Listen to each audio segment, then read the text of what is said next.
What up? What up? What up? What up? What up? What up? I guess I should do this. It's a weird day, y'all. Here we go.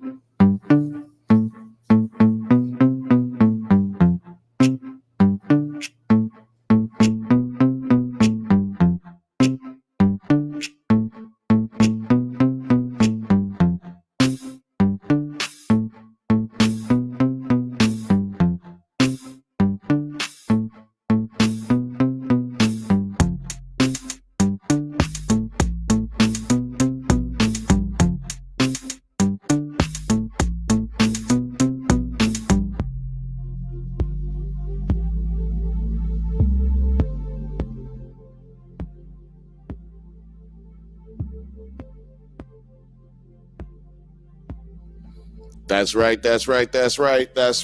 Welcome. It's the Bantha Bunch Show. And I am your host, your favorite, your hostess with the mostest, your boy, your favorite cousin's favorite cousin, Bill. That's right, ladies and gentlemen. You are watching the Drunk Banthas channel and the Nerds at Night channel.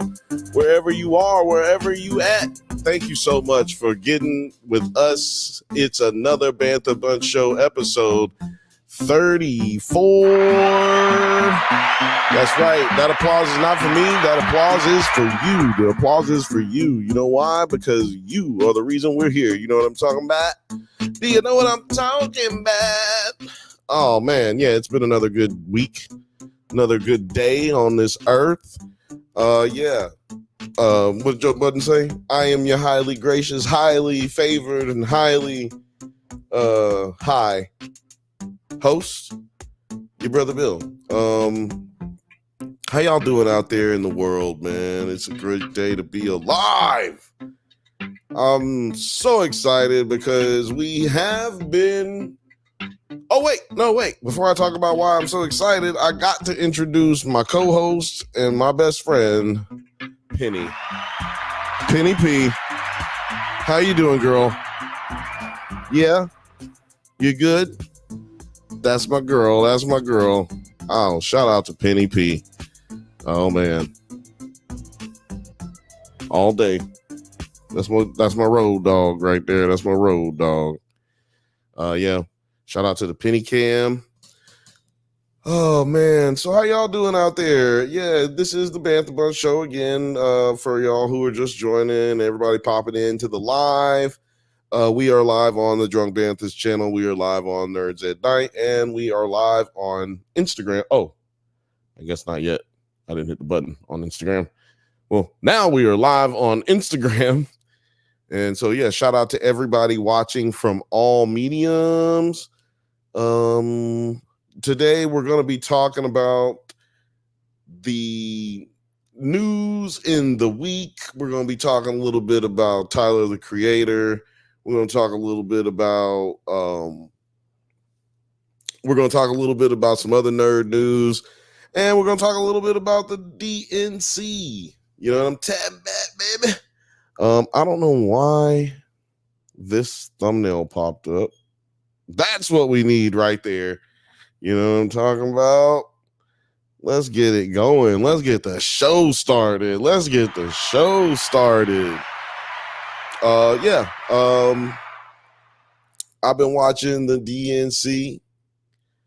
It's still on right now. They got somebody talking. I just saw Kamala Harris's sister. She just spoke. She just got through speaking. This is the first time I ever seen her speak. I think it might be the first time I ever seen her ever. But she was hot. Kamala's hot. Right? Me and my homie Marcus was just talking about it. This might be the first time we had a hot president. Like, if Kamala Harris wins the president of the United States, she will single-handedly be the most beautiful, hot, sexy, whatever you want to say. She will be hotter than anybody else. That is crazy. And whether you believe in her politics, whether you like how she throws down her power, how she wields her power, I should say. If you don't like any of that, you still got to admit she's a good looking lady, which is crazy. She's about to be 60 years old by the time she gets inaugurated. If she was to win, if by the time she would be inaugurated, she'd be 60 years old. Also, Michelle Obama looked fucking amazing out there. 60 years old, man. What's up? Shout out to all the 60-year-olds out there. Shout out to all the 60-year-olds making 60 the new 40. When we was growing up, ladies who looked like ladies like that age, they was I'll just be nice and say they did not look like that. Okay, you was 60 years old, you was on the way out. It was just how it was when we was growing up. I think that's why people have the ageism type mindset about a lot of these things going on in politics today. Because honestly, motherfuckers was old at 60 when we was growing up. And well, you know, when I was like in elementary school, it was the 90s. Elementary school, middle school, it all came through the 90s. So yeah. 9 years. Yeah, 9 years of school. Alabama in the 90s. Everybody who's 60 having a stroke. You're going to have a stroke because you've been eating that pork, you've been drinking that sweet tea, and you're going to have a stroke. But like, you got all the wrinkles and sunspots for the white folks, and you got all the wrinkles and the tight face with the black folks. You know what I'm saying? You get that tight face with them little crow's feet. But if you like today, women and men are just looking better. Like, look at Obama. Obama looking good out there. But if Kamala, I'm gonna be respectful, okay? They just had some little kids out here who was saying the name better than I was. If Kamala can win the presidency, she will single-handedly be the prettiest president of all time, the sexiest. I don't want to be like sexist or gender-ish, whatever it is. I'm being straight up with you. If she wins, she'll be the prettiest, or no, not prettiest, she'll be the sexiest president of all time. And we got empirical evidence. We got photos of every president ever, paintings or whatever you want to call it. Like, we got evidence she will be the prettiest or the sexiest. The sexiest. I'm not trying to say pretty because I feel like pretty is demeaning. Don't you? Put it in the comments. Ain't nobody in the comments right now? That's wild to me. That's some wild stuff to me. I think it's because I didn't put a post in the community today. Shit's been rough for me, y'all. My car is broke down, and it broke down like 2 weeks ago. And the people who have my car are holding it hostage, basically. And I'm just joking. Like, they're just taking forever to fix it. And it's been really stressful for me. This week has been a lot of back and forth, a lot of running around, but I'm here for y'all, man. Y'all make me actually feel good about my Thursday. Cause like I used to go out all the time. I used to go out every single day. For like 2 years. I just went out every single day. And I didn't give a shit about nothing. I was just spending all my money, getting drunk. And then even before that, like I would still go out a lot, too many times. What's good, Othelius? What's good? I used to just get way, way too drunk, and Thursdays was the time to get it popping.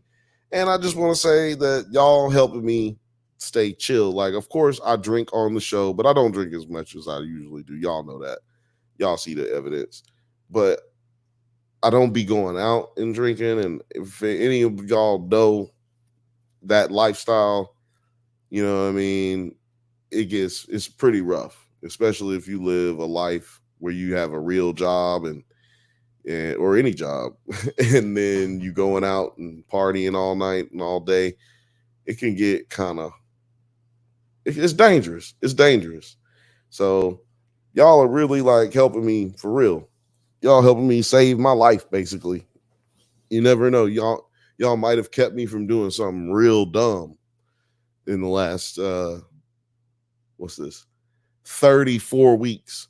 We've been doing this show, Bantha Bunch show, for 34 weeks, man. I just want y'all to know that y'all are keeping it going. That's all. That's so crazy. It's so incredible that we keeping it going this long, and it's really just y'all keeping it going. Othelia said it's too expensive to go out. 2020 COVID inflation hit the clubs too. Yeah, it did. And but I'm gonna tell you a secret. If you go out with me in my neighborhood that I live in, if you go out with me, we won't pay for anything. Little secret. But those who don't know, we don't pay for nothing over at Club Bill, baby. We don't pay for nothing. Music and Coffee got you covered. Music and Coffee Productions, we got you covered, dog. If you're ever in LA, we got you, dog. And we can go bowling for free. Like we can do regular stuff too. Now, don't get it twisted. It's just not just bartenders. Your boy got I am your favorite cousin's favorite cousin, man. Like, what are we talking about? But yeah, man, along with it being expensive, it's just dangerous for a person to be drinking like that, especially if you ain't got to pay for nothing. Othelia said, "Damn, Bill said that I'm that nigga. I got the connection. I do. I got the connection for the protection. I got the connection for the connection. You know what I mean? Like we got it out here."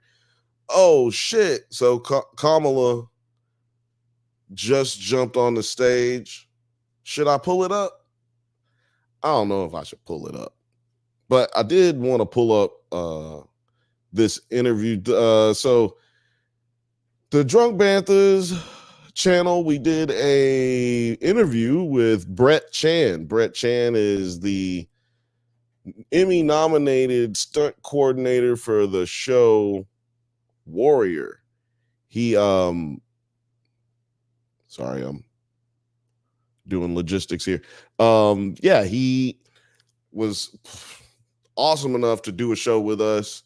He came through and got the interview going. It was so dope. We had a lot of fun.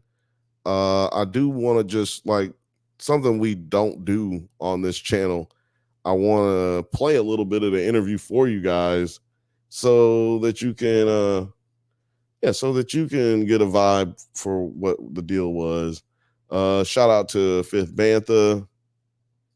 What up, fam? What up, fam?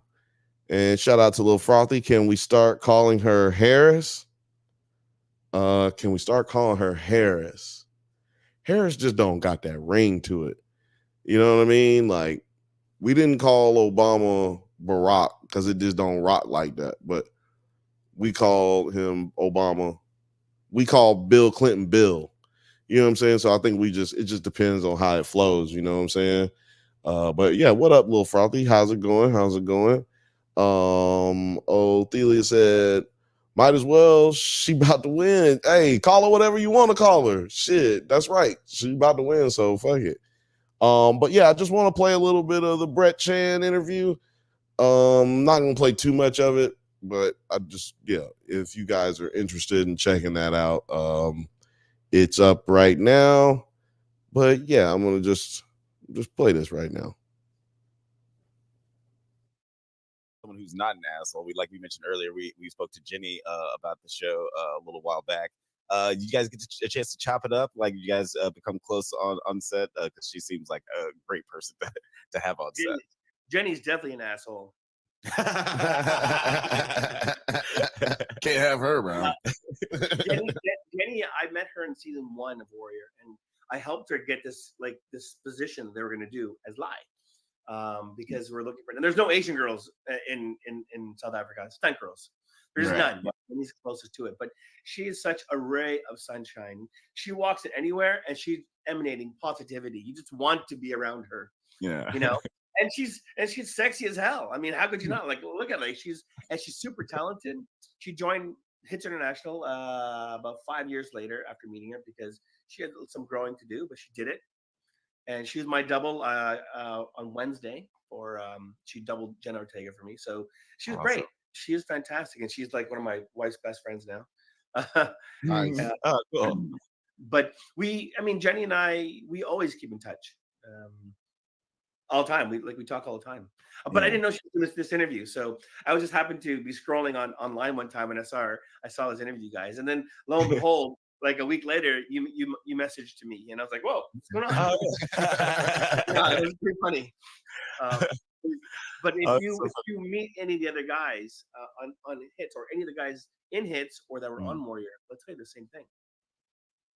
Yeah, man, it's like that's what I was saying. It goes back to like y'all just being a tight knit family, and it comes through obviously on social media, and you guys meeting up and videos coming out, but it really shows through the work.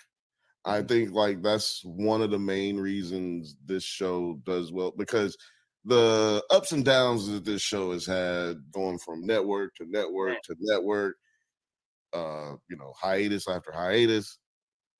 I don't think that a show like this would have done or would have been able to come back together if it wasn't for the group of people that you guys have. Because, like you said, who's going to want to come back to work with like that one asshole that I couldn't stand anyway? It's like, well, I ain't been a part of that show for a year now, so like, who cares? Yeah, like, it really comes through on the work that some cast could go do something for 2 years and then come back, or 3 years and then come back to the work, and it still be authentic. It still have the same feel, same vibe. So yeah, y'all do a really good job. Here, I think all of them would come back. Like, they're all wanting to come back. They're all pitching to come back. They just, it's such a great show, and it was unfortunate because Cinemax is last year, and it was hard to even watch it. People couldn't watch it on Cinemax. It was really difficult. Right. And it went away, but HBO picked it up, which was great. And then HBO was having problems, and then it got bought by Warner Brothers, and so we're like, oh, we're not going to come back anymore.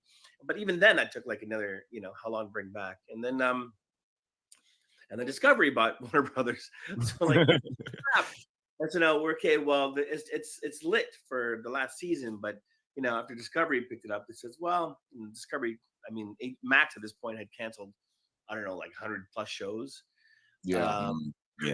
And because and Netflix bought the rights to air it, but they couldn't buy the territory. So I think it only aired like 13 countries, because it's still airing on Max in the other countries, the other territories.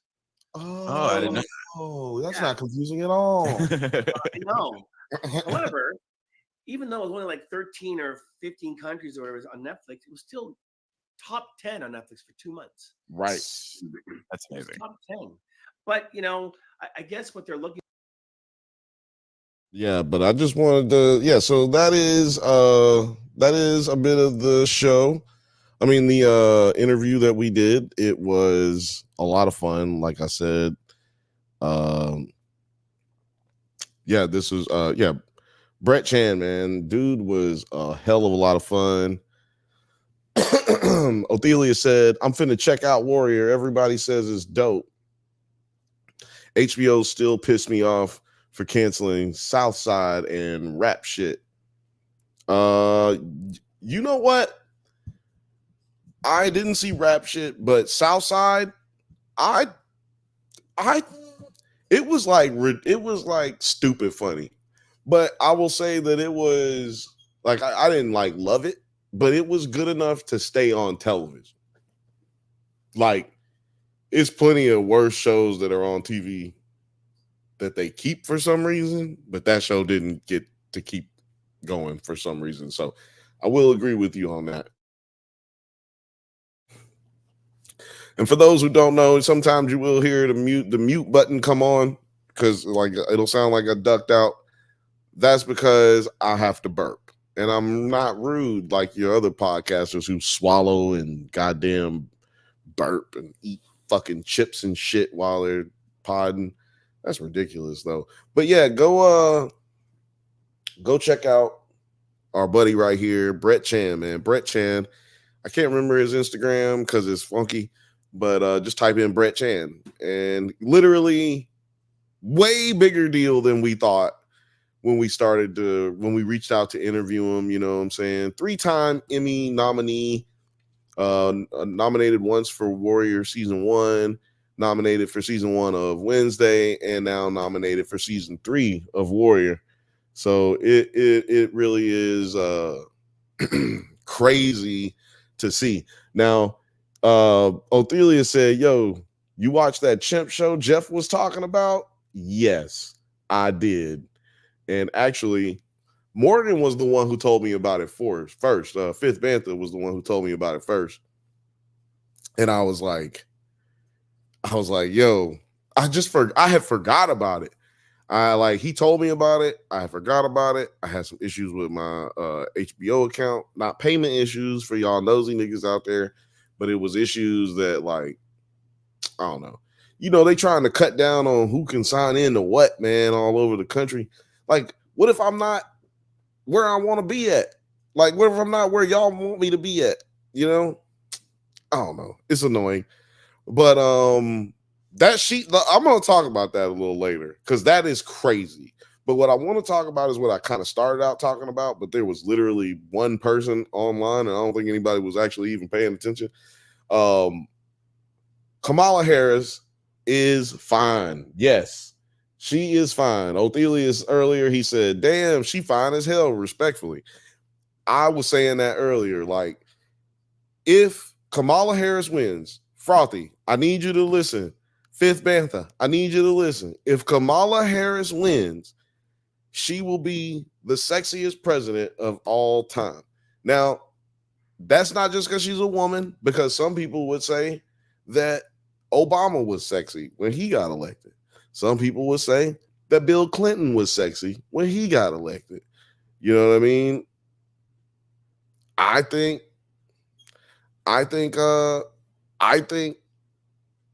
yeah, I think it's going down. I think that Kamala Harris will be the sexiest president of all time if she was to win. Othelia says Netflix got me on that. I had my mama's account for years before they cut me off. Man, same. I had to fucking just buy Netflix myself. I fucking had my mom's account so long. Now they cut me off. Lil Frothy saying no, he meant the stunt lady. Well, if Othelia's meant the stunt lady, she is also fine. You know, shout out to Jenny Umbal. That's our friend. Yeah, that's our homie. Yeah, check out that interview that we did. We did an interview with Jenny as well. It was a lot of fun. What's this camera angle look like? This is funny. Fifth Bantha says, yeah, you're absolutely right. Sexiest ever, and it will be hard to top.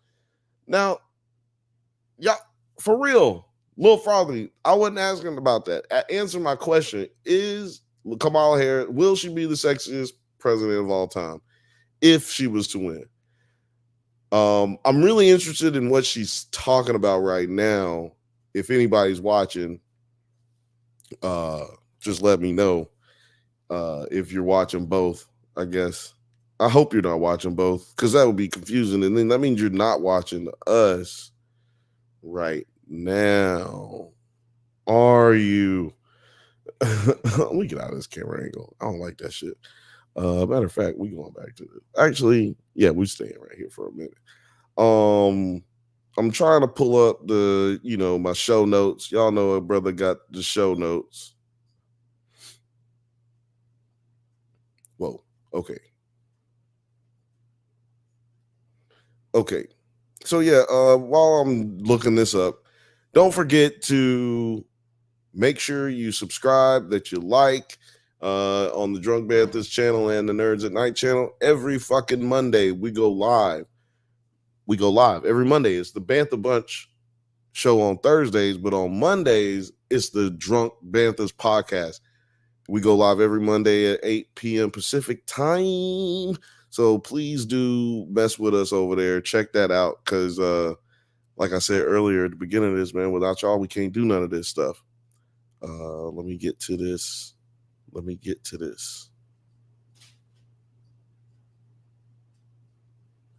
Show notes.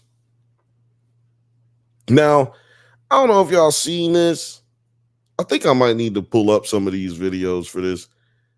We'll really be getting hit upside the head with the video sharing and stuff like that. Like when I go to sharing a video, that they really hate us on that. I think mostly it's because it's live, and I mean y'all don't give a shit about that, but mostly because it's live. I forgot. I'm gonna try to do this bit that I forgot to do. I forgot to like write a whole bunch of stuff for it, but I want to do like a top 5 things I'm tired of hearing bit. It's like I'll be tired of hearing certain shit through the week. And like I feel like people just be tired of hearing certain shit through the week as much as I do. Like it's really, it's like good to get certain things off your chest, So anyway, I'm gonna come up with that. Things I'm tired of hearing. One thing I'm tired of hearing is how bad the country's doing. You know what I mean? Like, talk to me about what we gonna do to fix it. Shit. Tired of hearing that. I'm just saying that because we talking about the DNC a little bit today.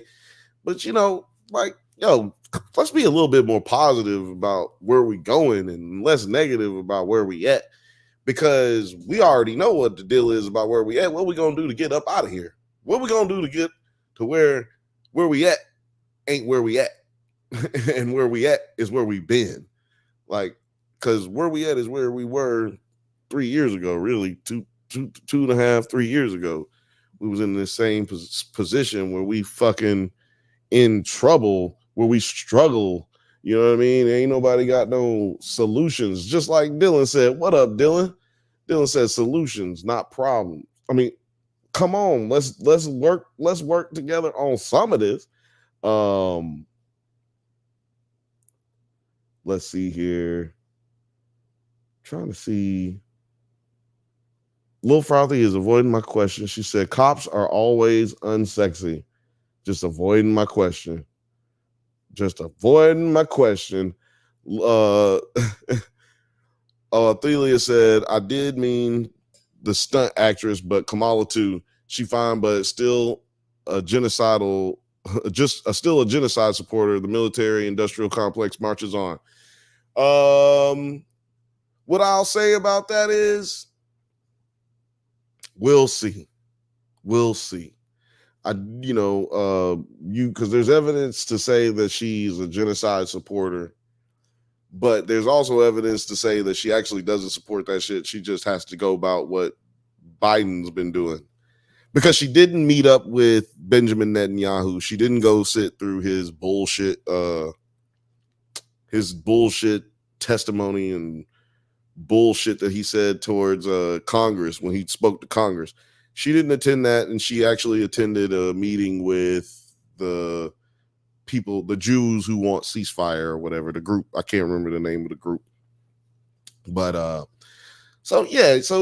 it's both sides. I would say October surprise, which for those who are not familiar with politics like that, October surprise is usually something that takes place that, like, we find out some salacious news about a candidate.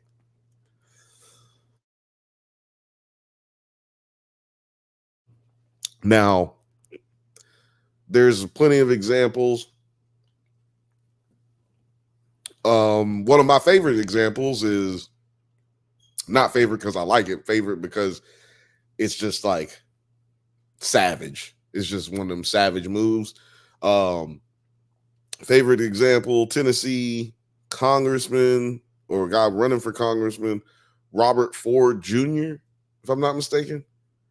Robert Ford Jr., he was running for office in a district that his father once ran in, or he's a mixed race, identifies as black man who was single at the time, and he had been to the Playboy Mansion, so they tried to put it. They basically ran a race bait campaign saying that he was fucking white women, and he lost. Another October surprise is when they came out and they said we're reinvestigating Hillary's emails because we didn't investigate enough the first time. We just gonna go back and do that again. That was another October surprise.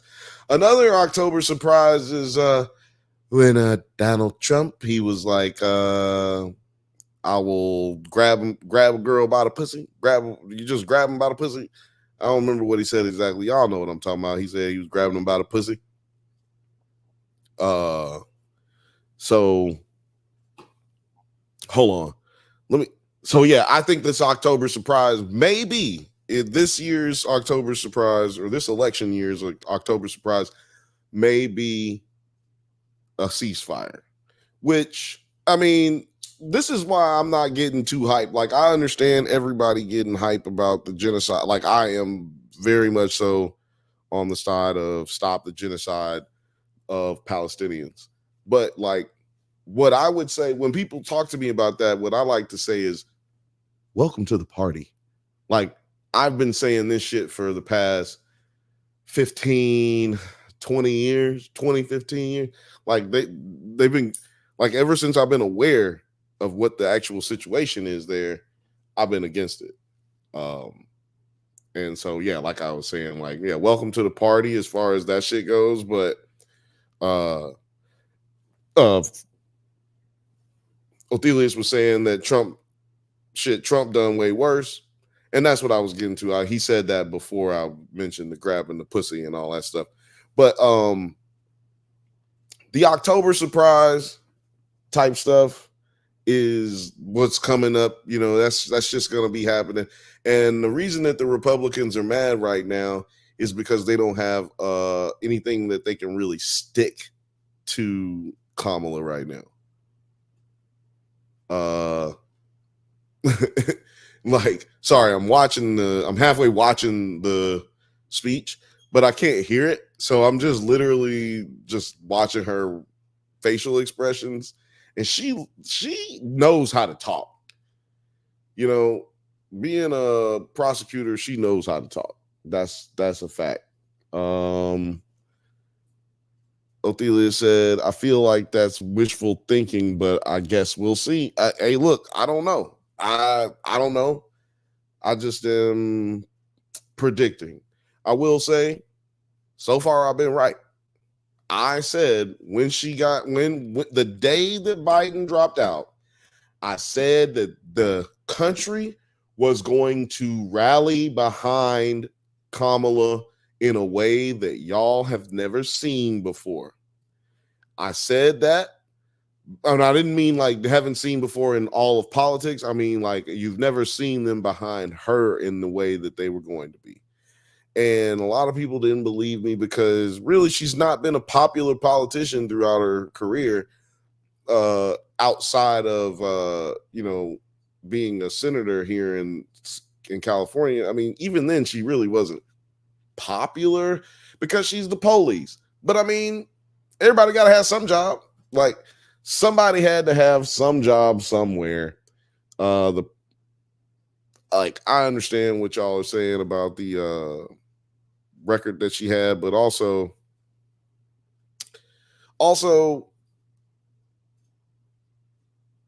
you know, DL Hughley said it best for me. Like, if you'd have gone back in time and told me that I would support a police officer and a teacher as the presidential nomination, then, you know, I would have told you were fucking crazy. But look at where we are now. Like, you know, I'm going to vote for her. And I know y'all are going to vote for her too, basically. Or I assume y'all are going to vote for her over Trump. It's everything over Trump. We all know that. But the thing is, I don't be upset when people have gripes about your president or your presidential nomination. My thing is, we all know we don't want Trump in. Now, I really want people to listen to me because I'd be joking and I'll be saying crazy shit, but I really want people to listen to me when I say this. I know the majority of you out there listening don't want to see another Donald Trump. What do you call it? I'm almost said reign, but you don't want to see another fucking. Goddamn, why can't I fucking talk all of a sudden? But yeah, you don't want to see another term of Donald Trump. I know you don't. I feel you. I don't either. But you don't want to vote for the police. You don't want to vote for a prosecutor after all this shit that we just got through with the 2020. And man, I don't want to vote for no cop. I'll put it like this, man. And then there's some people who don't got a problem with that. Some of y'all just don't like our policies. I just don't like them policies. I'll put it like this. You don't fuck with Trump, but you got issues that you can literally point to that you can work with on Kamala. That's what you do. You get the person that you want in, and then you harder on them than you would have been the opponent. You stay on top of their head so that you get the things that you want. But first, you got to get the person that you need in office first. That's just really how it works. That's how real politics works. Get somebody in there. Era. She said the Trump era. Exactly. The Trump era, that worked. I was thinking term, but yeah, the Trump era, that still felt too dictatory for me. I ain't really want to say that either because I don't even want to be speaking nothing into existence. Dylan said Democrats have to offer more than at least we're not Trump, though. I agree. I don't mind the gripes when I consider how. Fifth Bantha says, I don't mind the gripes when I consider how lucky we are to have different opinions and to express them. Try the shit we do in Russia. They would lock you up so quick. Exactly. Yeah, Dylan Smith said, yeah, absolutely. Fifth, Lil Frothy said, well said, Fifth Bantha. Martin Figueroa, what up, though? What up, though? I hope you over here in Figueroa too. I live close to that road. He says, it is dope that people are so pissed at Ted Cruz at Ted Cruz and Abbott that it might flip. I saw a map that Ted's race is within a few points. That's interesting. Hadn't seen that. But it's interesting because there's so much hubbub around the Democratic nomination and the DNC and Trump getting shot. Like nobody's paying attention to the local elections. Like there's still local elections that are taking place and nobody's paying attention to them. Ted Cruz looking like he might be behind or within a few points. That is kind of crazy. But that's the pipe dream, right? That's the pie in the sky for Democrats.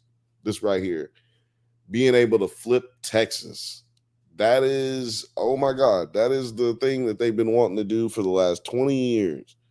And I just don't believe that it's possible because you got so many black Republicans in Texas. It's kind of crazy. But if a lot of people don't show up at the polls in Texas and just kind of stay at home, then you may see a lot of influx of, because basically, I don't know if you guys seen this, but the numbers show that Kamala and the Democrats are basically pulled in all of the Latino vote. Basically, Latinos are the number one swing voter in the United States demographic. And the Latinos have spoken, Holmes. They said the majority of them have basically said they're going to vote for Democrats this year. We'll see, though. Those are polls. Martin says, yes, honestly, since moving to Colorado, I've told people about how easy it is to vote here and in comparison and what Texas does with voter disenfranchisement. Sorry, if it's more than 3 syllables, I gotta take a breath. If it's 2 syllables, more than 2 syllables, I gotta take a breath. Disenfranchisement. I gotta take a breath. So but yeah, it's crazy. I'm from Alabama, and moving to LA and finding out how much easier it is to vote. It was easy to vote back then, and it's even easier to vote now. And like, so yeah, man, I love being in a more liberal area, because the things that they try to do to keep you from voting, like some people think that like voting rights shit is not necessary, and that like, well, who's gonna stop you from voting? That wouldn't happen, but that happens, man. They did it to me when I think it was the Obama election. Yeah, Obama election. They tried to keep me from voting, telling me I need to go to a different polling station. And but like, our boss let us be late if on election day. I think that's the law, but I don't know. But I voted. I went to the place they told me to go to. They told me, no, you're supposed to be at the other place. See? And I got that little paper and I took it back down there, and I was like, nah, see, I am supposed to be here and I'm voting here, you know? And it doesn't matter. My vote basically don't matter in Alabama, but like in the federal election, like in the national election, grand scheme of things. But you know what, man? I want to vote for the sheriff too, bitch. Like, I fucking want to vote too. So yeah, they do have ways of keeping you from voting. So make sure y'all go out and vote, regardless of who you voting for. Lil Frothy says, are polls even relevant after 2016? And I can say, basically, yeah. And the polls are always within a 3 to 4 point margin. So go ahead and take that into consideration when you're making your decisions. It was a foregone conclusion for a lot of people that Hillary was going to win, but for those who were paying really close attention, she didn't go to Michigan. There was a high chance she wasn't going to win it, and that's what cost her the election. She didn't go to Michigan. Michigan went red. Boom. She lost presidency. Even though she won, she had more votes, she lost the electorate. So I do think you should still watch polls, because polls can tell you, it can give you an idea, but it also can tell you what you need to improve on. If you're out here as a politician running, you need those polls to tell you where you need to focus your energy more. I'm struggling with these blue collar people. I need to fucking focus on that demographic. Oh, I'm struggling with stay-at-home moms and people who make $350,000, $400,000 a year. I need to mess with those people. And you get on the ground and you start knocking on doors, and that's literally what's already taking place in places like Georgia right now. So yeah, I'm interested to see what's going to happen with Georgia. Texas sounds more like a pipe dream, a pie in the sky, but we can flip. Let's flip all of them. California used to be a purple state. It used to go red. It used to go blue. It used to go red and have a Democratic governor, and used to have a Republican governor and go blue. Like, that used to be the case, but no longer. Gone are the days of that. So, there's a chance that could happen to a place like Texas or Georgia, which Georgia went blue last year. So, last election. So just there you go with that. Like, hopefully we see more of that. Othelia says, the white conservatives gonna riot at the White House again if we get another black president. I'm just gonna stay inside on the inauguration. That's a great idea. You know what's funny? And it's what I'm about to say is not funny at all. But black folks, we got a goddamn trigger. Like, we triggered. And it's not for nothing. Like, we triggered for a reason. Like, white folks have done some crazy shit, like way crazier than the things that y'all really think. That y'all really be knowledgeable about sometimes. Like, half of the fucking country, it seemed like, just found out about Tulsa, Oklahoma, like 4 years ago. But I digress. My point is that every time we've had success and growth as a community in the Black community, every time we've had a big monumental push upward, we've always been cut down. Anytime one of our Black leaders, our leaders in our community, gets to a certain point of exclusivity and influence, then they cut them down when it comes to political influence, not these bitch ass niggas and hoes on Instagram and shit. I'm talking about people like Martin Luther King, like Huey Newton, and like, Malcolm X. They chop those dudes down.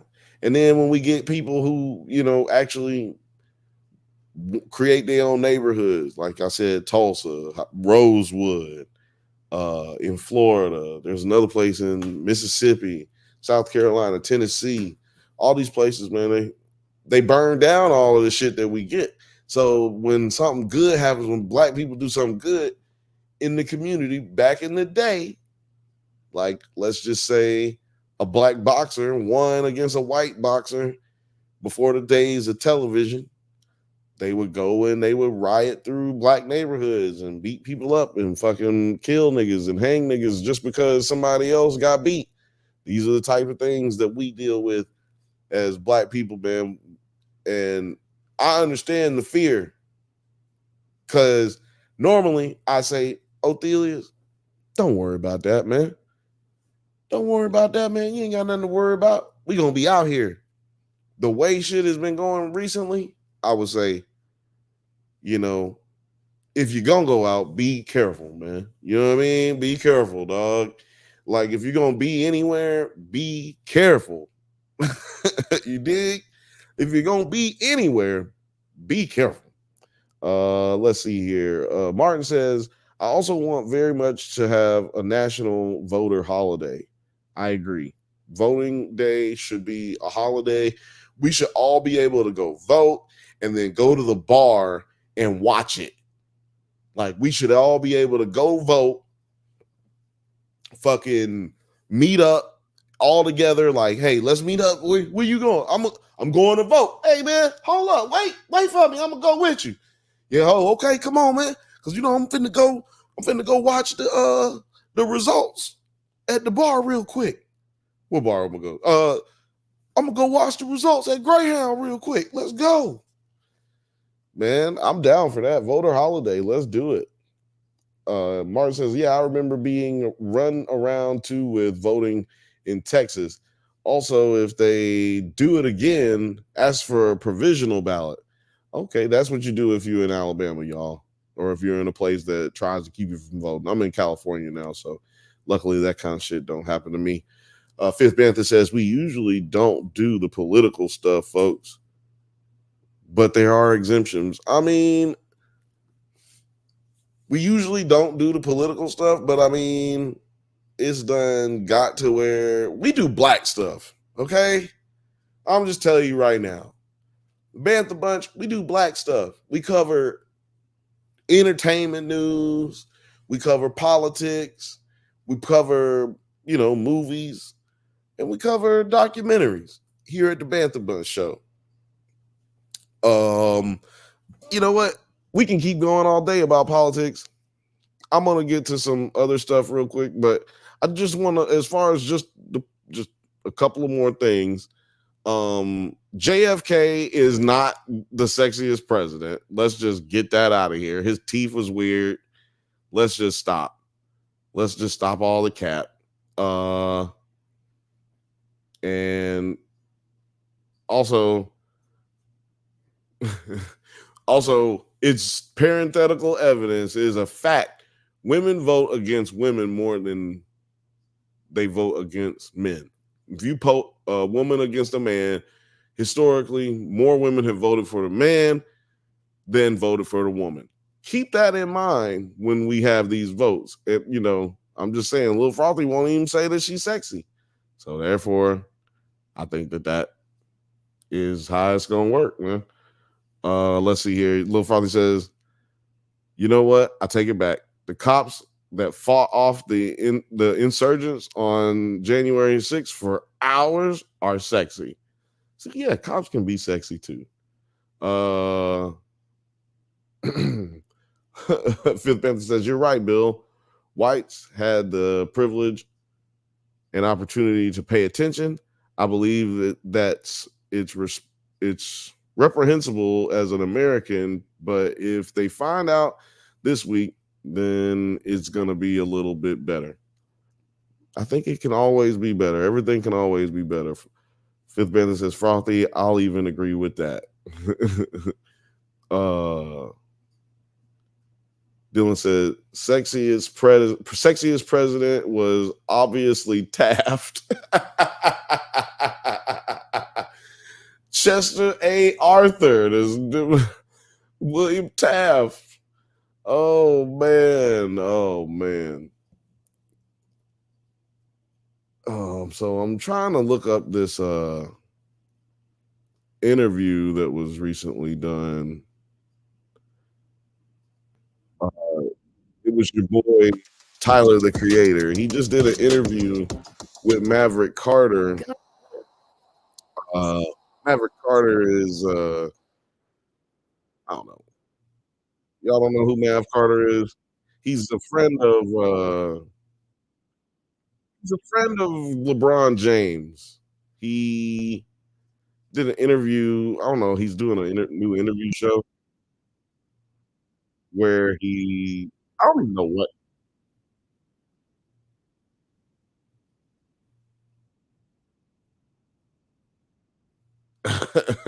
He just was on this episode sounding real old, Tyler Creator. I don't know what Maverick Carter is really doing with the show that he's doing. But I'm gonna find out about this shit with you guys. This is like a little basically reaction portion of this video, of this live that we're doing here.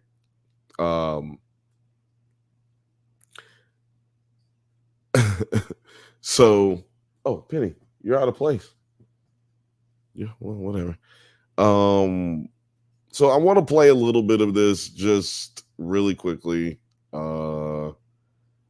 This is where he's talking about this new rapper. I haven't never heard of this, but let's just watch. I'm sorry, that's like it's part of that good too because this shit just got so big that so many people can come in and make money. It's some kid right now, it's a white kid, regular like Caucasian man, and he's like mocking Future and Gucci Mane like rap music.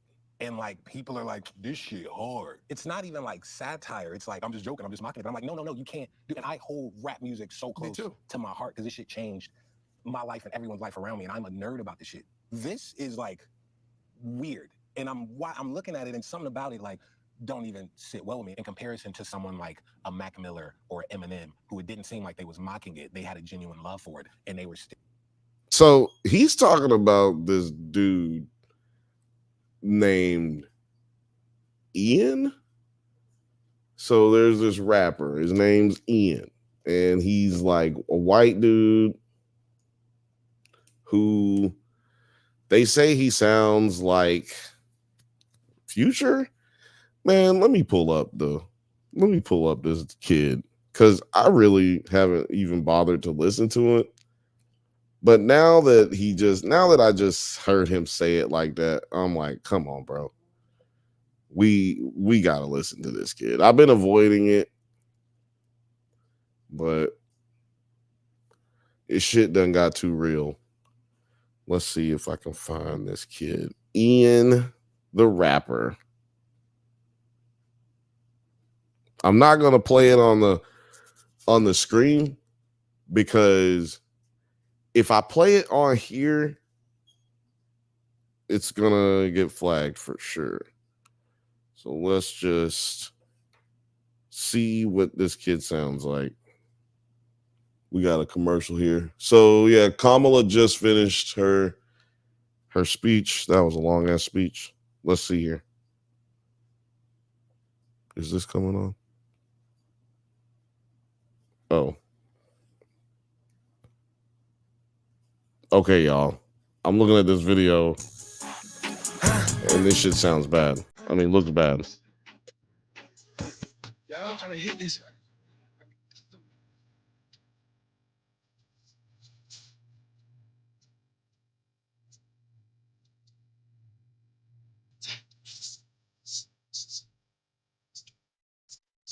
Okay.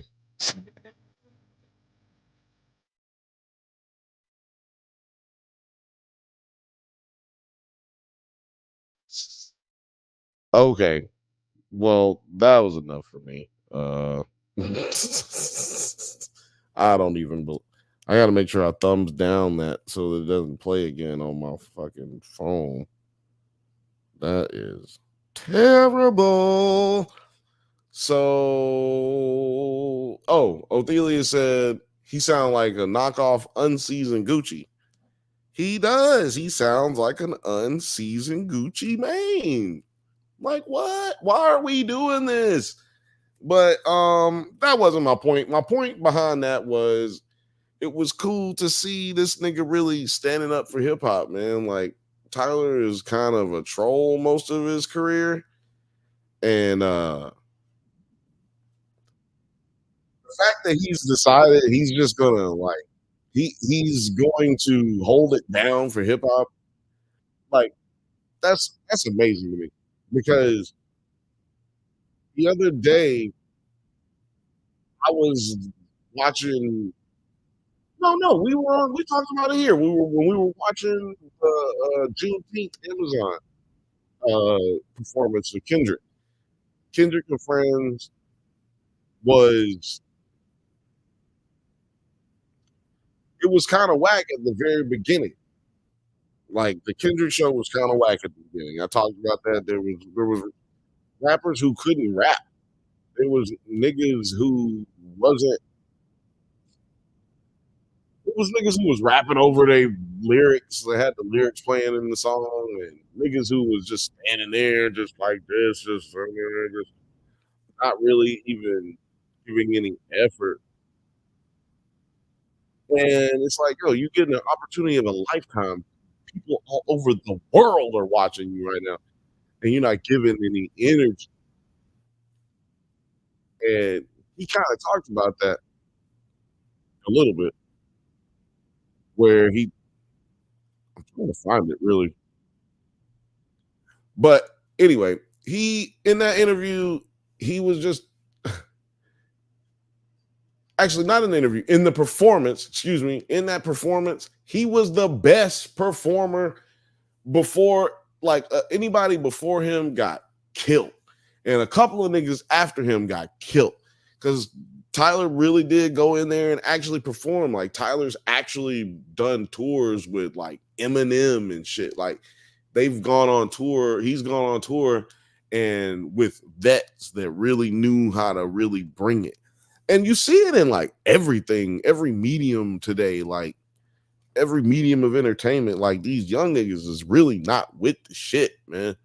Like if you are a rapper today and you rap over your shit and like your lyrics are playing and you're rapping over your own lyrics on stage, cuz let me just tell you something, man. That's some shit that you do when you playing the fucking Tabernacle at fucking something bar and grill down in goddamn East Buda fuck Alabama and Georgia or some shit. Like that's not what you do when you get on stage and you're playing in front of tens of thousands of people with billions of people possibly watching all over the world.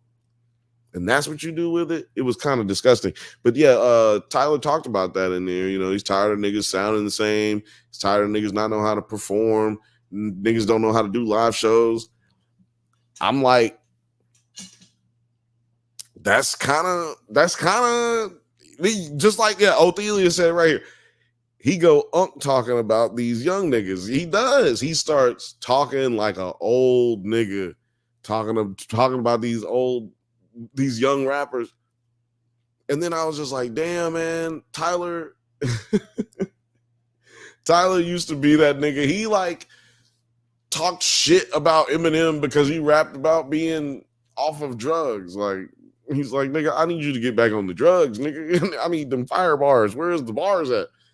So him doing this kind of a, like, not turnaround, but like showing this kind of growth as a person is interesting to me. And it's cool because you don't really see that in hip hop. Like, hip hop's finally old enough to where you can start seeing niggas really grow as human beings and really like start paying attention to like what's important about keeping shit going, you know, like keeping the culture going doesn't just mean perform and keep doing shit and make money. Keeping the culture going means remind people why all of this matters. Remind people why it exists. Remind people, you know, that the culture is a culture and it didn't exist before. It's not like a form of something else. This is this. We created this, and we should always hold it up to that respect. Othelius also says, but see, I feel like Tyler genuinely respected what he was trolling. These Ian white boys don't, they just see the clout, not the culture. Yeah, that's exactly. The people that he was talking about that he grew up with, even when you hating, like, for example, Tyler hated on Eminem because he wasn't bringing the bars that he wanted to hear. That's just a fan being a fan. But like you were saying, but like he respected Eminem because Eminem is still, even though he was mad about that or whatever, and then Eminem dissed him and they kind of, you know what I'm saying, it was kind of like a falling out or whatever. But he still had a respect for him, right? You can't have respect for these other kids, man, that's coming out because they don't actually got respect for the game. Just like, you know, like I ain't never seen nothing like that. Like it, like literally, rest in peace, Mac Miller. He got to be rolling around in his grave seeing niggas like this, seeing white kids out here that really is just capping on the whole game. And put it in the chat. Do you feel like Post Malone is a culture vulture? I don't know. He said he almost drank himself to death. Because when people start calling him culture vulture, I just wanted to ask what y'all think. Broken Robot, what up, Broken Roby? I feel like, is that Martin?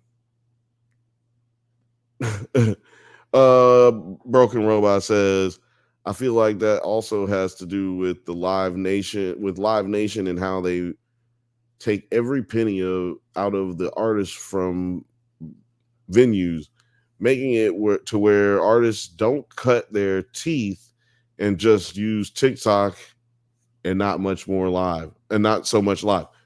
Yeah, that has a lot to do with it, but honestly, there is no more A&R or anything like that. There is no artist development or anything like that. So what you have to realize is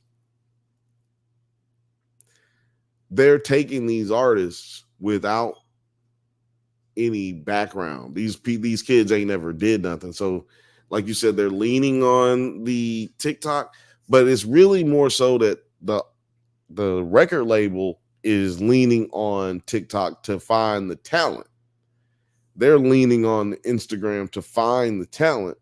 And then you find somebody who ain't never performed on stage before, or you find somebody who only performed at Buffalo Wild Wings.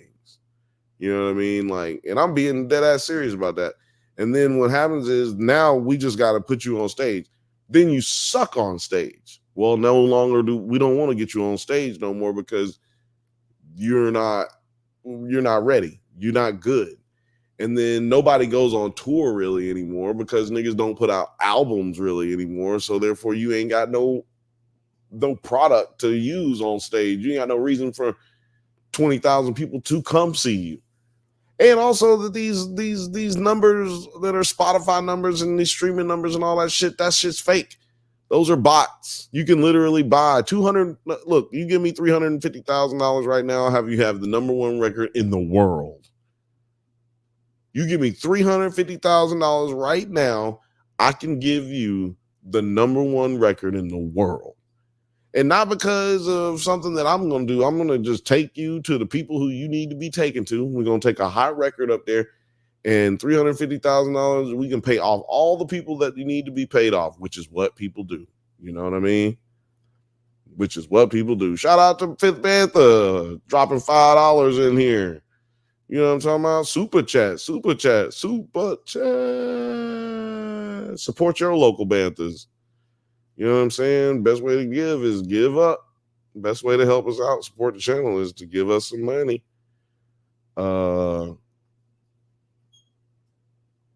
Let's see here. Y'all are killing it in the chat right now. I can't even really keep up. What did Filmage say? Filmage said there's a genesis to post. Ian has no identity.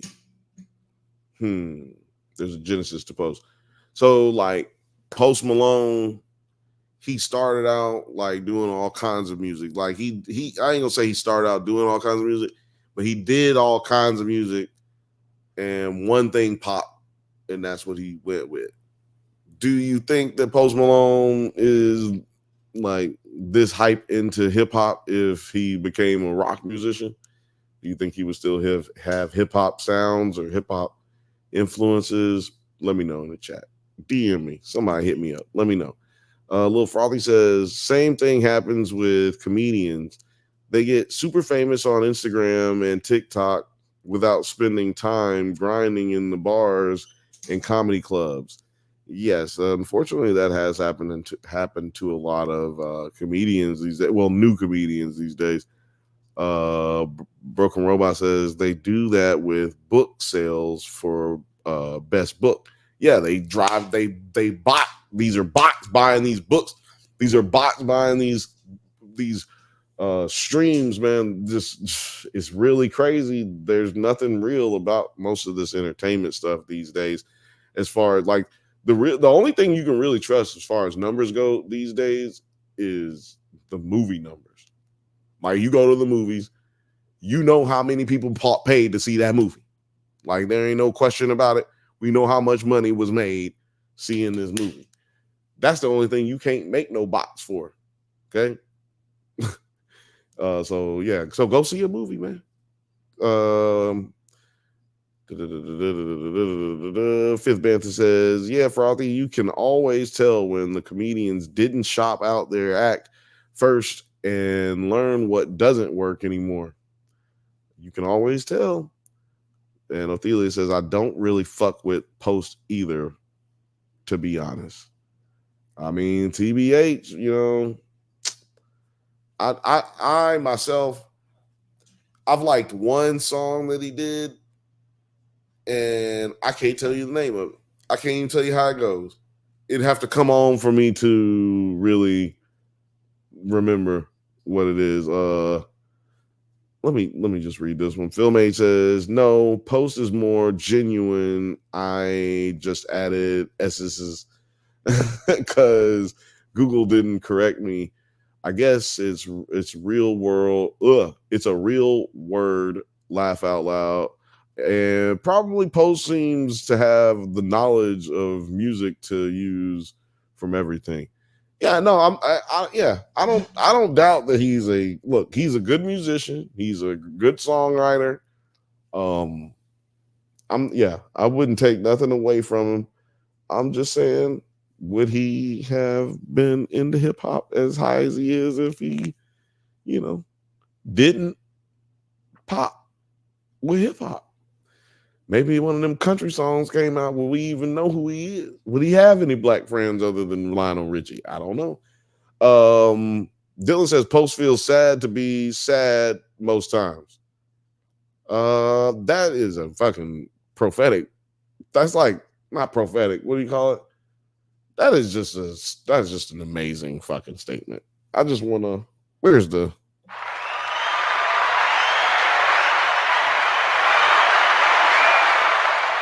Got to get all the love, man. Post feels sad to be sad most times.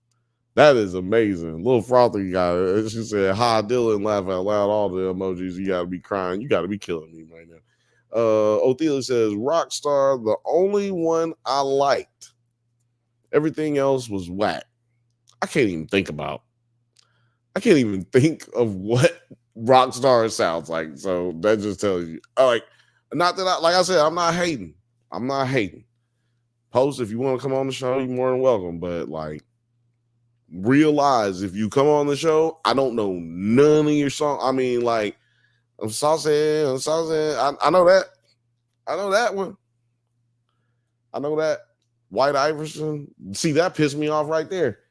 And like, what was crazy is, I'm gonna tell you something. I'm gonna tell y'all something right now.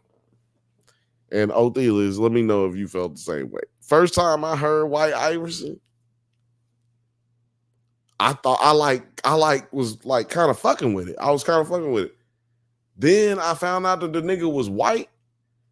Well, I didn't know first of all, I didn't know the name of the song. So I'm hearing the song and I'm like, okay. Then I found out he was white. And I'm like, okay, well, that's not bad, But then I found out the song is called White Iverson. I will not stand for it. White Iverson is disrespectful. So I was always on the other side of the Post Malone argument. Othelia said, "No, I couldn't stand the song." He says, "No, I couldn't stand that song even when I first heard it." Let me get this one in. Broken Robot says, "Post is deaf on my dad boy playlist, but he def should acknowledge it and view him. He def should acknowledge it and view him how we view Elvis and how he benefited from black artists." I destroyed that trying to read it, but you know what? You're absolutely right in comparing it to Elvis, because that's the reason people don't understand. The reason that we mess with Eminem in the black community is because Eminem said it. Like, he said, if I wasn't white, I would never be as big as I am. When you're able to like just admit that and like have the humility to just admit that your shortcomings or that you only where you are for one reason or the other, like, like acknowledging the faults that we have as a society doesn't make you racist and it doesn't make you exploitive. But when you try to act like you just getting it out of the mud and it wasn't doing it, that you make us be suspect and look at you sideways. Like, is this nigga really real? Is this nigga really with the fucking shits? Like, is he an ally or is he just over here because we got bigger guns? Like, does he really fuck with us or is he just over here because this is where we getting the bread at? Othelia said, all that background made he so hold on, I gotta read it over here. All that background made he hate on him even more. Made me hate on him even more. Dylan said, I see that broken, iconic, but for all the wrong reasons. Yeah. Phil May says 100% broken.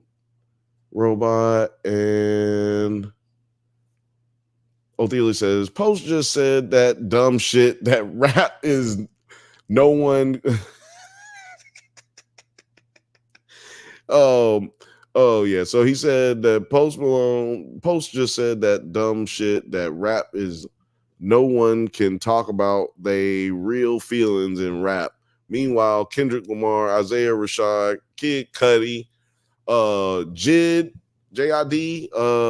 fucking goddamn J. Cole. Like, come on, man. People talk about their feelings. Shit. Drake talk about his feelings. Like, what is you talking about? Like, yeah, like, I mean, Post, he just said some wrong shit. We all know, man. Post, we don't hate you, dog. We just don't fuck with you like that. We don't hate you, though. You know what I'm saying? You can still come through and kick it if you want to, but just ask if you can do stuff. You got to ask me before you go to the bathroom, dog. Don't be just going to the bathroom in my house, man. Ask me if you can go to the bathroom, dog. Yo, let me tell you something. You know a nigga don't fuck with you when you go to his house. If you invited to somebody's house, you know they don't fuck with you if they tell you can't use their bathroom, or if they get mad that you tried to use it without asking. That is a 100% fact. Philmate said, Othelius, wow, I didn't know he said that. I think I'm on the wrong side of history with Post. Yeah, bro, you might be on the wrong side of history, cuz.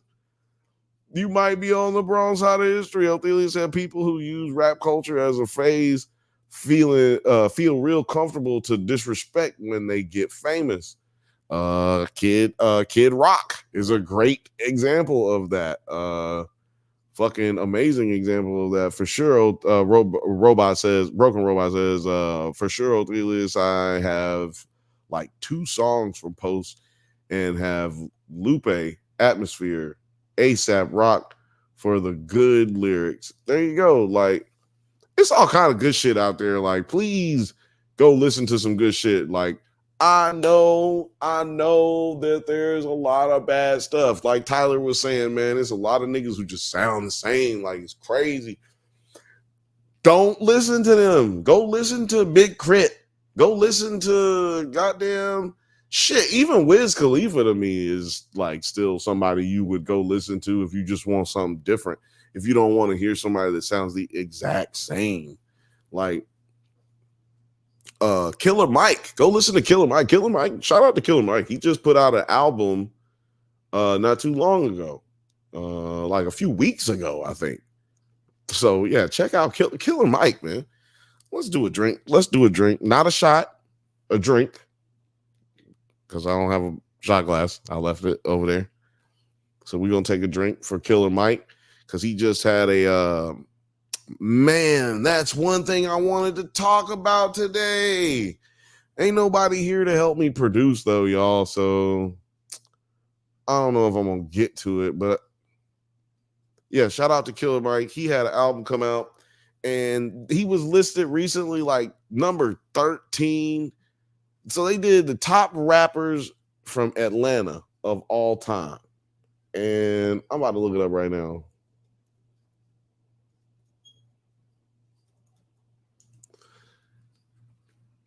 Let's see. What was their list?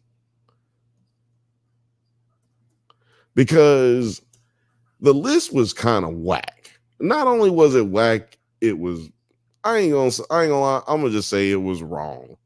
It was wrong than a motherfucker, y'all. As soon as I can get the damn list pulled up here, I can show y'all just how wrong it was. Oh man. What's up with all these ads? This is why they be saying people don't read the news no more. People don't read the news because of the ads, y'all. Okay, I need the number. Where is the actual article?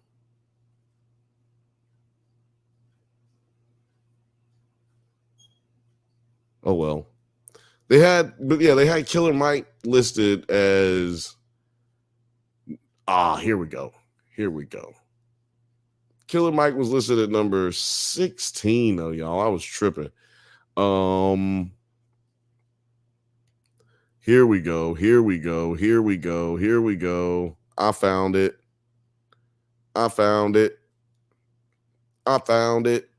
Bing bong penny. I found it. Check it out. So already off top, this is kind of like, this thing just kind of pissed me off. Where we going? Okay, so yeah, we're going down is getting lower. So yeah, Complex. Shout out to Complex for putting this together. So I have something to talk about. They did the 50 top rappers of all time in Atlanta. Now, hold on. I kind of have to pull this out because I want to be able to see what y'all talking about while I do this.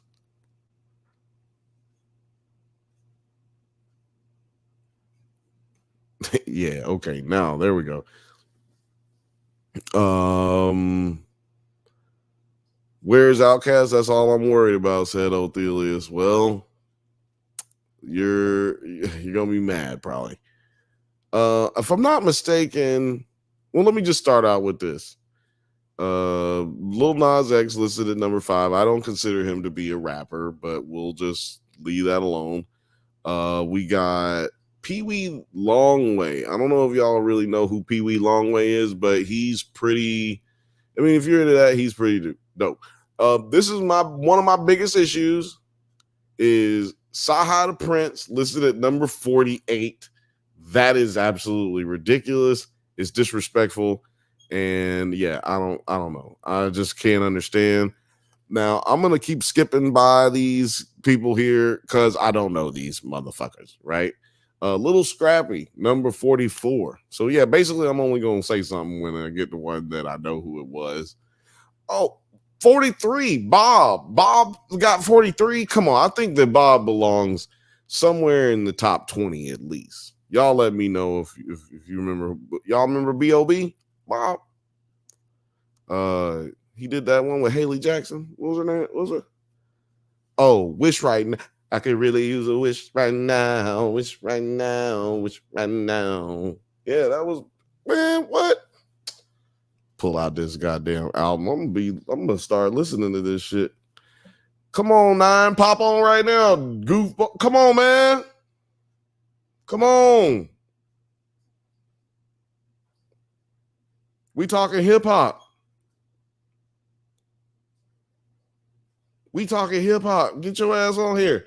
Everybody, go to Twitter and Instagram and just DM 9 from 9 Nerd Yards and tell them, come on onto the podcast. Come on, man. Quit playing. OJ the Juice Man. I don't know if y'all know who OJ the Juice Man is, but y'all might like him. He is ranked where he should be, I believe. A lot of these dudes are ranked where they should be. Yeah, ranked where he should be. Ranked where he should be. Where's Rich Homie Quan listed at number 37? I'm not mad at that, but Rich Homie Quan cannot be higher than Saha the Prince. He cannot be higher than Saha the Prince. OJ the Juice Man can't be higher than Saha the Prince. Fabo cannot be higher than Saha. Come on, man. This is an impact list. This is an impact list. This is not a list of people who really were great rappers from Atlanta. Childish Gambino listed at number 33. Da-da-da. Oh man, Childish Gambino at number 33. Let me know if y'all like who feels like that's too late. That's like that. Who feels like that's too low? Or is that just right? I feel like that's a little too low for my guy. Like Donald deserves better. Hashtag Donald deserves better. Big Gip. Oh man, Big Gip.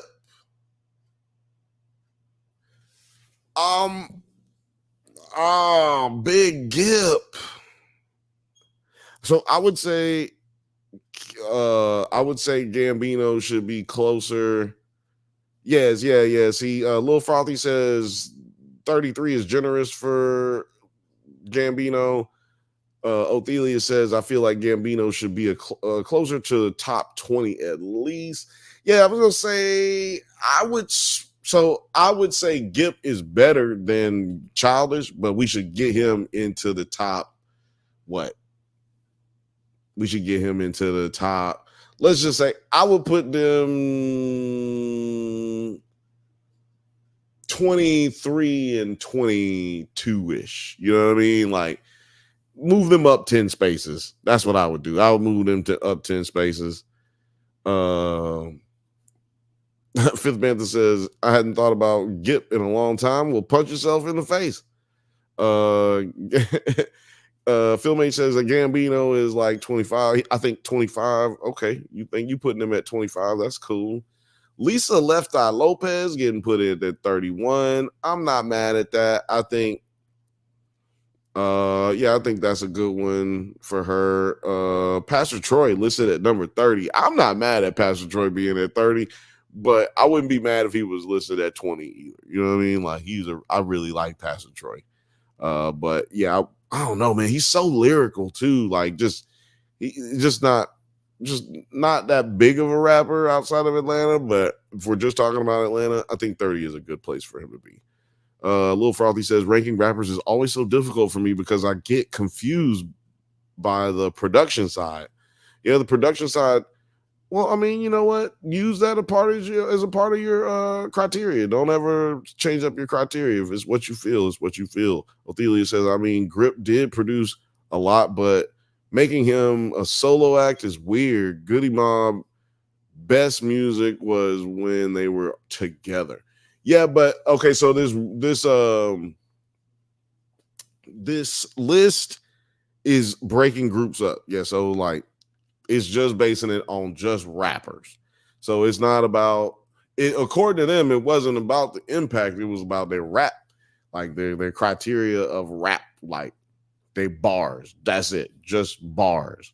Not about record sales or any of that. We're just doing bars out of Atlanta. So that I think that's why we have a lot of what we're getting here. Dylan says, if he's retiring after this album, yeah, but it might be that Glover is spinning off because of music label nonsense. Yeah, that might be true. Yeah.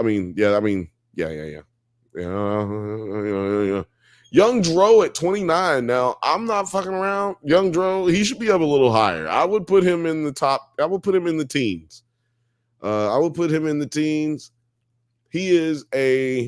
He would be, to me, he would be a fine-ass ugly bitch.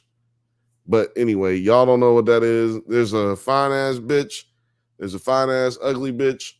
There's a fine ugly bitch. Anyway, ugly fine bitch. There's all kinds of shit. There's levels to it. Go check out. Damn, how am I gonna forget his name all of a sudden? The comedian. Anyway, Soulja Boy at 28. That is too high for me. I don't know. That's a little too high for me.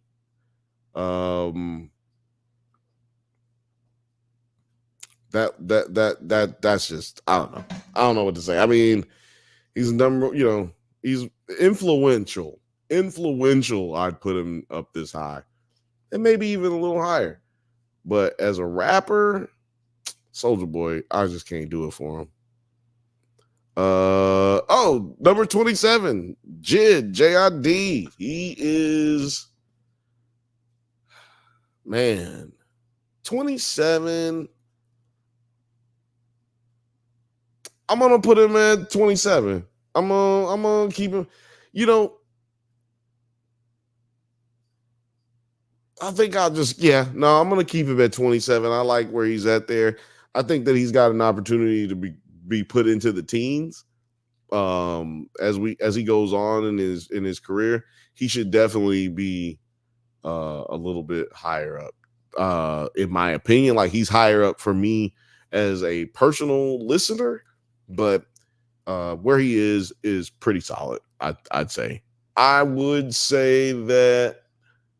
Ooh, here's a question for the chat. Who's better, JID or Pastor Troy? Should Pastor Troy be where Jid is, or should they be, or is everybody good where they are? Let me know.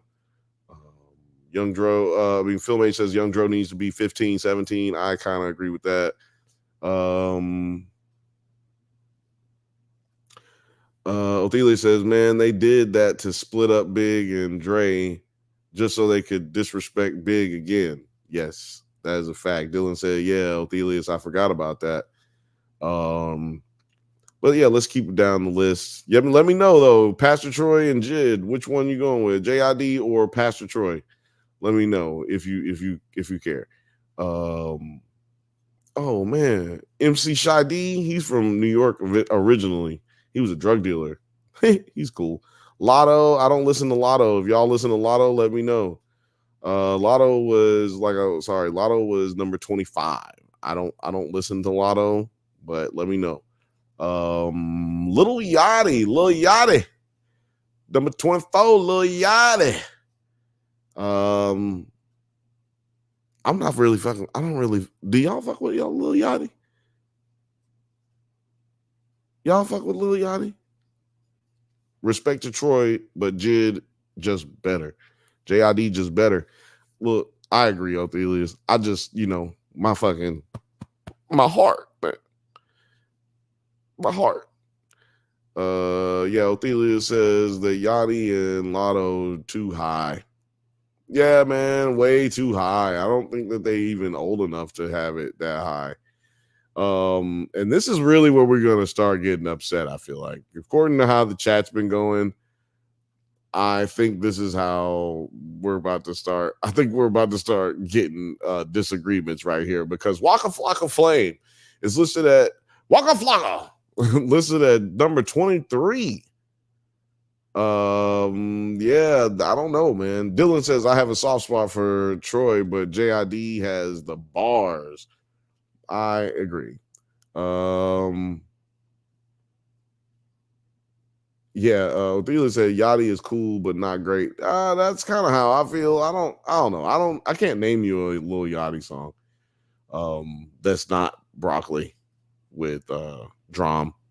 Filmage says I was waiting to see Luda pop up. Lil Yachty is way too low. Okay, yeah, I feel what y'all saying. Walker knows the mathematics. Oh my God, go check that shit out. YouTube that shit. Y'all know who know. Othela says, does anyone even listen to Waka Flocka Fame anymore? I definitely don't listen to Waka Flocka. Never listen to Waka Flocka, really, to be honest with you. So he is way too high. Put Sci-Hi to Prince. Put some respect on Sci-Hi Prince. He should be way higher than goddamn Shawty Low and fucking Waka Flocka Flame. Shawty Low is a goddamn joke. Gunna, y'all fuck with Gunna? Is he too high? Gunna is listed at number 20. Do y'all fuck with that? I don't know. I don't fuck with that. Takeoff at number 19. So look, here we go with the group thing. We're gonna separate the groups. They're putting Takeoff at number 19. I don't know. Y'all let me know. Yeah, I went right by Kilo Ali, Morgan. Yes, I did go right by Kilo. He's too fucking high.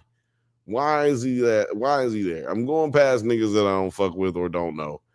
Lil Jon is listed at number 18. This is where, like I told y'all, this is where it's getting crazy. Is Lil Jon a fucking rapper? Is he?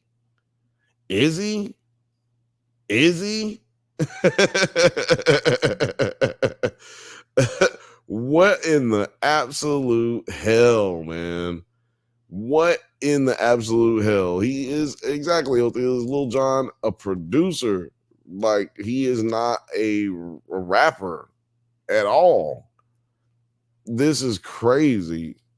This list is just really bad, y'all. Jermaine Dupri listed at number 17. Now, I actually think that this is like probably a good one. Like, this is probably listed. This is probably listed not too bad.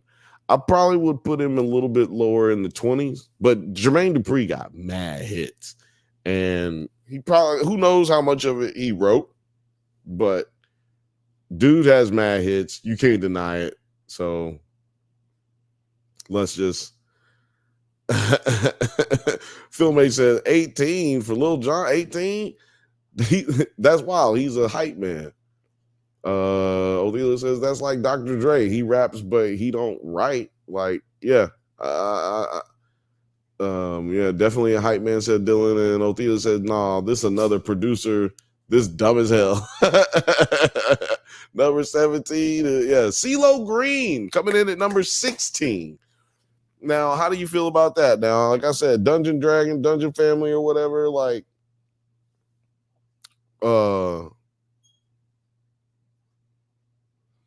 Dungeon Family or whatever, like, that was a group, but at the same time, CeeLo did have an album. Like, I think he got 2 albums. So I'm gonna give CeeLo, and he got bars, man. CeeLo is a straight killer. You know what I'm saying? Othelia says CeeLo barely raps anymore. Yes, he does, but so does Andre 3000.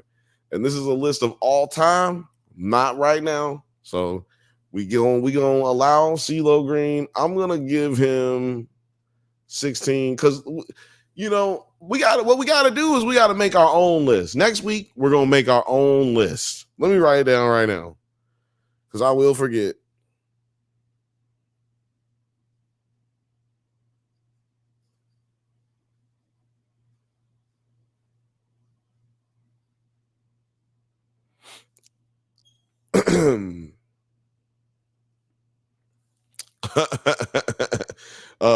Sorry, I had to read that because Nine, he just texted me back. Nine's supposed to be joining us soon.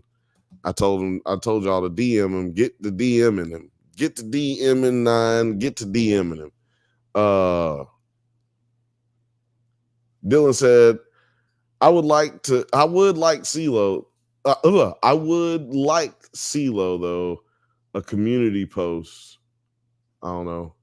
I'm late. I was not looking at the chat for 2 seconds. I lost myself. Fifth Bantha says, I've heard very good and moderately bad things about him in person, but I also acknowledge each person has their own experiences. Yeah, I guess you're talking about CeeLo. Well, fuck other people's experiences. I don't know. Exactly. CeeLo not cracking top 20 for me. I'm sorry. Okay, look. I feel you. Look, because there's a lot of rappers that we can, like, my thing is, we just talking about Atlanta rappers, and we got 50 niggas to even pick from is wild, in my opinion. But if we're gonna do that, man, I gotta really sit down and really pick my brain and really go after this list. So best believe your boy will be putting together a list. I think I should do a list where I rearrange the list, just take who they had and put them where they should be. I think that's what we should do next week, y'all. Let me know if y'all interested in that next week. Just a little small segment. Quavo is listed at number 15. Is that right or wrong? Let me know, because Quavo, this is what they say for him being on this list. The immediate breakout star of Migos, one of the most reliable collaborators in hip-hop. That is why they belong on this list. Is that dude. Do some fucking work, man. Like, what? This is an AI bot who wrote this or something? I got to go back to CeeLo. Let me see what they say. Why they belong on this list. The spiritual and lyrical core of Goody Mob. One of the most important Atlanta rap groups of all time. What in the fuck? Are y'all seeing this? This is how you know an AI is writing some of these. I mean, like some of these articles, not every article, but like definitely this article. This is somebody put in ChatGPT right now and see if you get the same list that they got. Top 50 Atlanta rappers. I bet you get the same list. This one says why they belong on the list for Jermaine Dupri, one of the most important figures in Atlanta hip hop history, creator of one of the city's greatest anthems. Like, what? It's like Othelia says, CeeLo wasn't even the most lyrical member. It's crazy, man. Breaking up the groups was dumb. Yeah, I mean, I like breaking up the groups. It's like if we're gonna say who's better, Big Boy or Andre, I think that's a good conversation. But when you break up a group like Goody Mob, you got niggas who ain't even gonna make it on there because like everybody in Goody Mob ain't like lyrical like that for real. So I mean, I see it both ways, but this is the problem. This is one of my biggest problems. The mad disrespect of it all.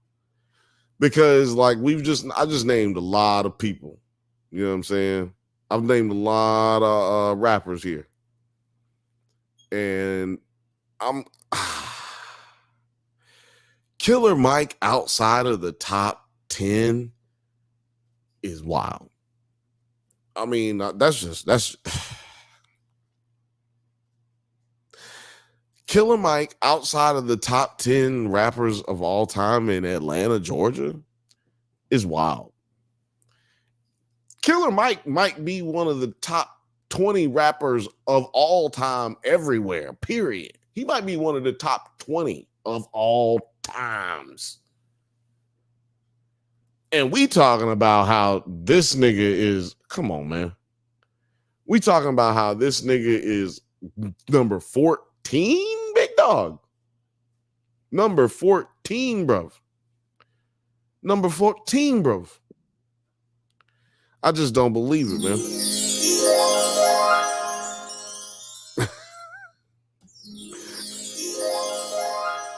Holy shit.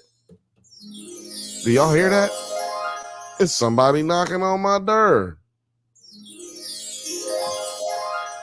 Oh, wow. It's 9 from 9. Hold on.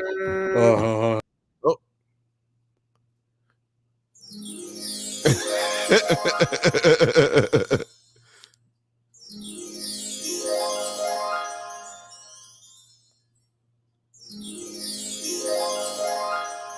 Headphones, can you hear me? My headphones weren't turned up. Oh, no. Yeah, I can hear you. I can hear you. Okay. Welcome to the stage, ladies and gentlemen. It's 9 from 9 Nerd Yards. Kamala Harris. It's Kamala time. Rock with me if you coconut pills. Rock with me. Rock you with believe me. In freedom. Rock with me if you believe in Big Gretch. You know, I'm from Michigan. Yeah. We got big energy out here today. We was talking about Kamala and we can get back to Kamala in a little bit. But right now we are in big disgust while discussing the top 50 rappers from Atlanta of all time. Now, top 50 rappers from Atlanta of all time? Yeah. Okay, and this is from I have not seen. No. Any question you got? Let us know. We got. And you're on number 14, and it's Killer Mike. Oh shit, dude! So much anger. Can I ask you something? Have you been working from 50 to 1, or you've been working 1 to 50? 50 to 1. We don't even know who 13 is yet. We haven't even gotten. Okay. Interesting. All right. One thing that we were upset about, Saha the Prince, 50. No, he was 48. Didn't like that. Killer Mike. That's actually. I think having Killer Mike outside of the top 10 in Atlanta rappers is crazy. I think that's wild. I'm re-aggregating my mind. I thought we were talking like politics here, but so this is very specific, and now I have to reshuffle my mind into this thing about so it's got to be rappers, just rappers. Just rappers, yeah. Okay. Rappers. So, they didn't get to Andre or Big Boy yet, right? No. Okay. All right. Okay. Yeah. I'm trying to just lay a. So look, I'll go back. What about I'll go back. 21 Savage? Is 21 Savage on the list yet? Hold on. I'll go back for you a little bit. So, because it's real simple to get. Soldier Boy was pretty high up there. Yeah, he was in the 20s. I'm watching this shit flash before my eyes. So yeah, Lil Nas X was 50. Interesting. 48. We talked about that. Lil Scrappy at 44. Wow. He at 43, which is crazy to me. Like ever since he went flat Earth, I just well, I mean, everybody. Yeah, I mean, we can't even. That's a whole nother podcast. He lost all of that shit. It's a whole nother podcast. But he went flat Earth. I'm like, what are you talking? Rich Homie Quan at 37. I think that's just too, in my opinion, because Saha the Prince is way down at 48. This is too fucking high. And Fabo, number 36. Like, yo, all these niggas can stay. That's weird. Hold on. What is it? Hold on. Let me say just for a second.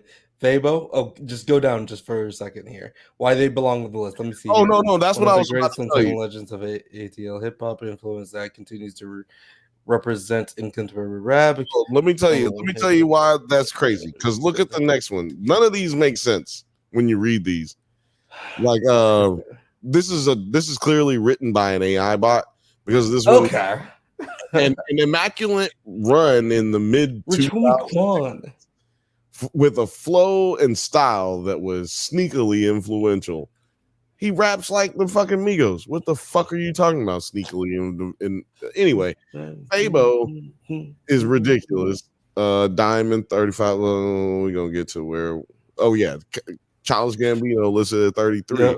Yo, Athelius, I am about to freestyle. What are you talking about? I'm freestyling this whole thing right now. Shit. Oh man. So yeah, let's see here. Big Gip. You want me in the booth? Lisa, yeah, I'm about to. Yeah, you know what? I didn't talk enough about Young Dro, but he's just fucking amazing, man. Young Dro, Soldier Boy is at 28.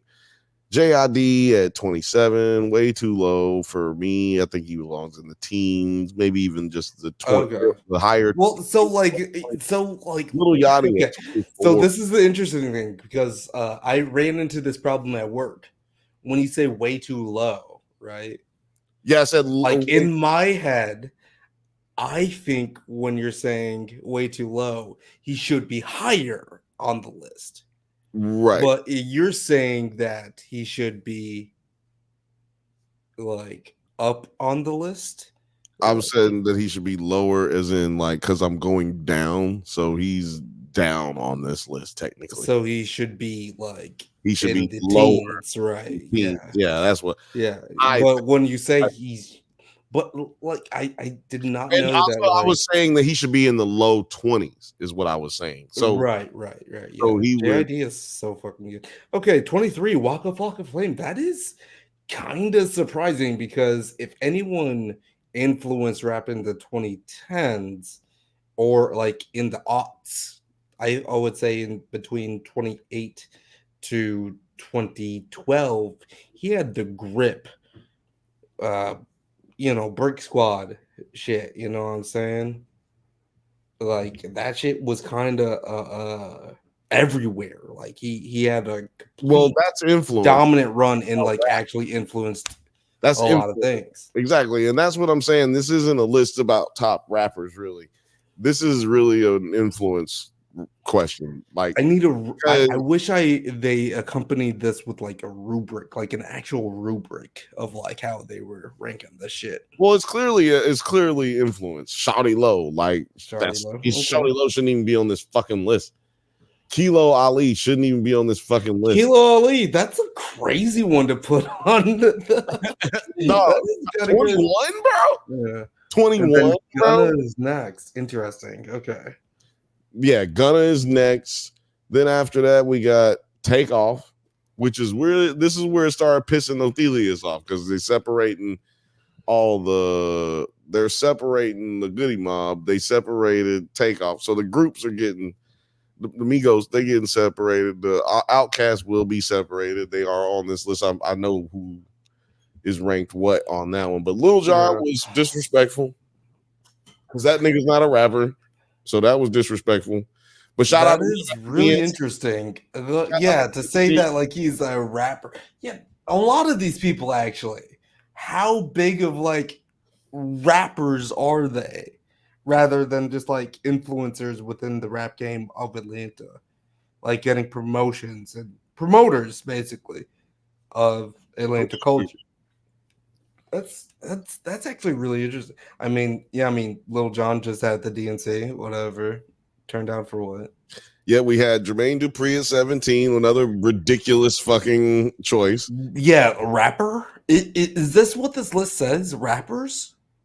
Yeah, exactly. Yeah, no, this list is top rappers. Exactly. But CeeLo Green? What the fuck are you talking about? CeeLo Green is a rapper. He is a bar. He's got bars. I know he's from the dungeon or whatever, but yeah, like but at the same time, he's not considered a rapper. I don't know. I would consider him a rapper in Atlanta. I'm from Birmingham, which is Atlanta's sister city. But when I'm talking about I'm gonna tell you why. I'm gonna tell you why. Like, we consider him a rapper because before he was doing all the fuck yous and all that shit, he was bar. Fifth Bantha just gave away some memberships. So pick him up. I was just about to do that shit too. Well, that's crazy. You know what I'm saying? Pick them up off the floor. We got more and more guys coming on, man. You know what I'm saying? The first month is free. I think that's how that works. I don't know. Who knows? Yeah, I think that's how that works. But yeah. So like I was saying, like he's considered a rapper before he hit that like button too. Shit, there's people watching that are not liking. Apparently, I just checked the metrics. There's people watching that are not liking. Like that shit. Y'all don't like? But hold on. Scroll up to back up to Quavo. What the fuck? Okay, so to let's see here. Okay, CeeLo Green, right? So here's my thing. This is like the biggest contradictory of like I like what that the list has made. The thing before, like every aspect that is talking about like what they did before, you know, from 17 up or below or however you want to like categorize it, right? I'm not understanding why CeeLo Green would make the 16 list. I just don't understand their reasoning. And you're not being given anything that makes any goddamn sense to explain it. Because why they belong on the list. The spiritual and lyrical core of Goody Mob, one of the most important Atlanta rap groups of all time. Get the fuck out of here. Like, that's not a reason. That's like not a reason. Just as much as Quavo. Quavo, the immediate breakout star of Amigos. One of the most reliable collaborators in hip hop. Like, okay, so are all the Migos on this? Yes, I think. Well, no, I don't know. I can't remember.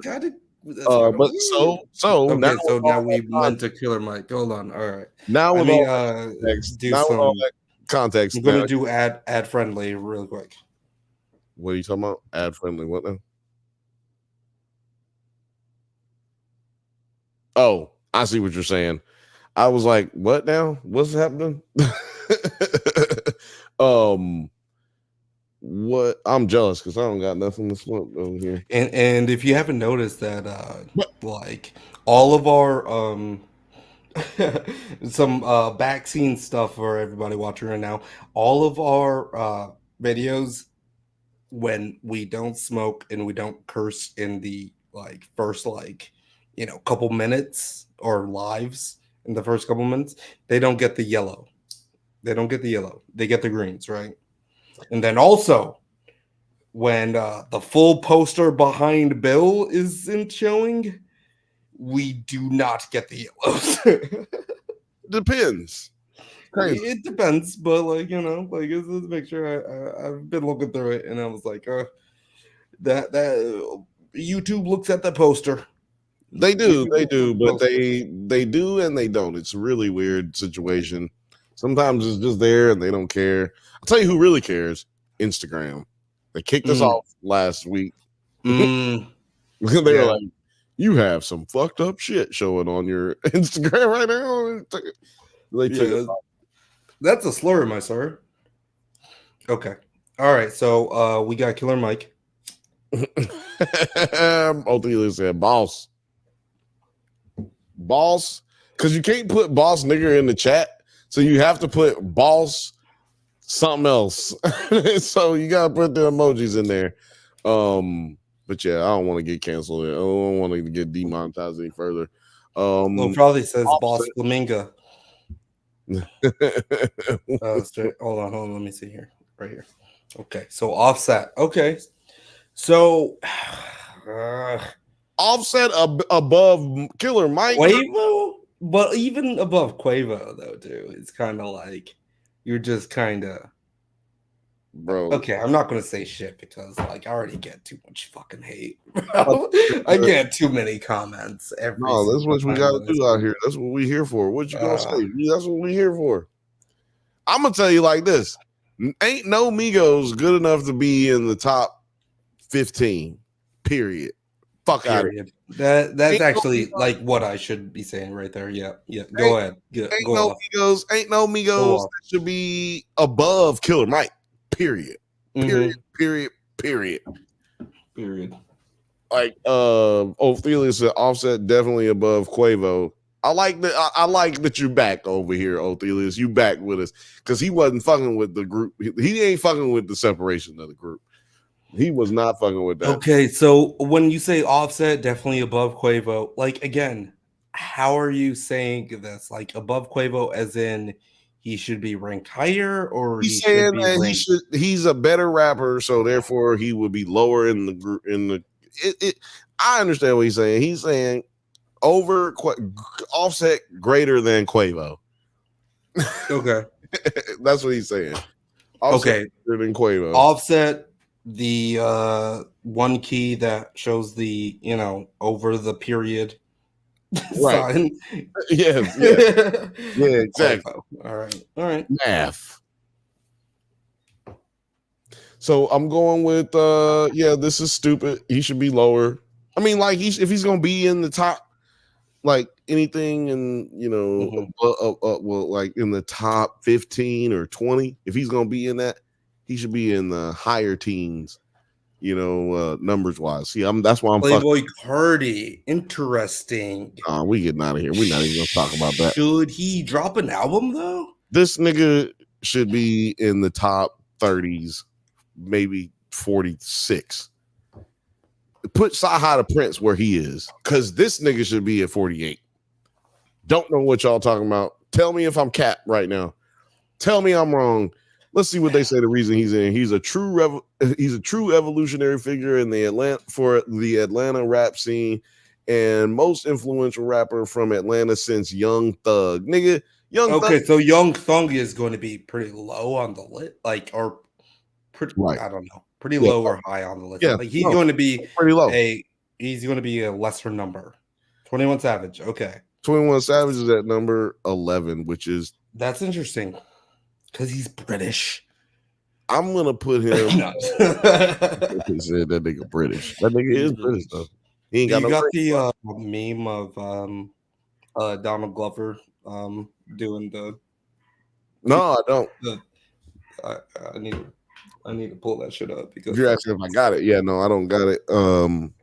But I'd love to see it. That's funny. Well, first of all, I say 21 Savage should be in the top 15. I would put him in the top 15. Like now, where you want to put him at the top 15? Definitely outside of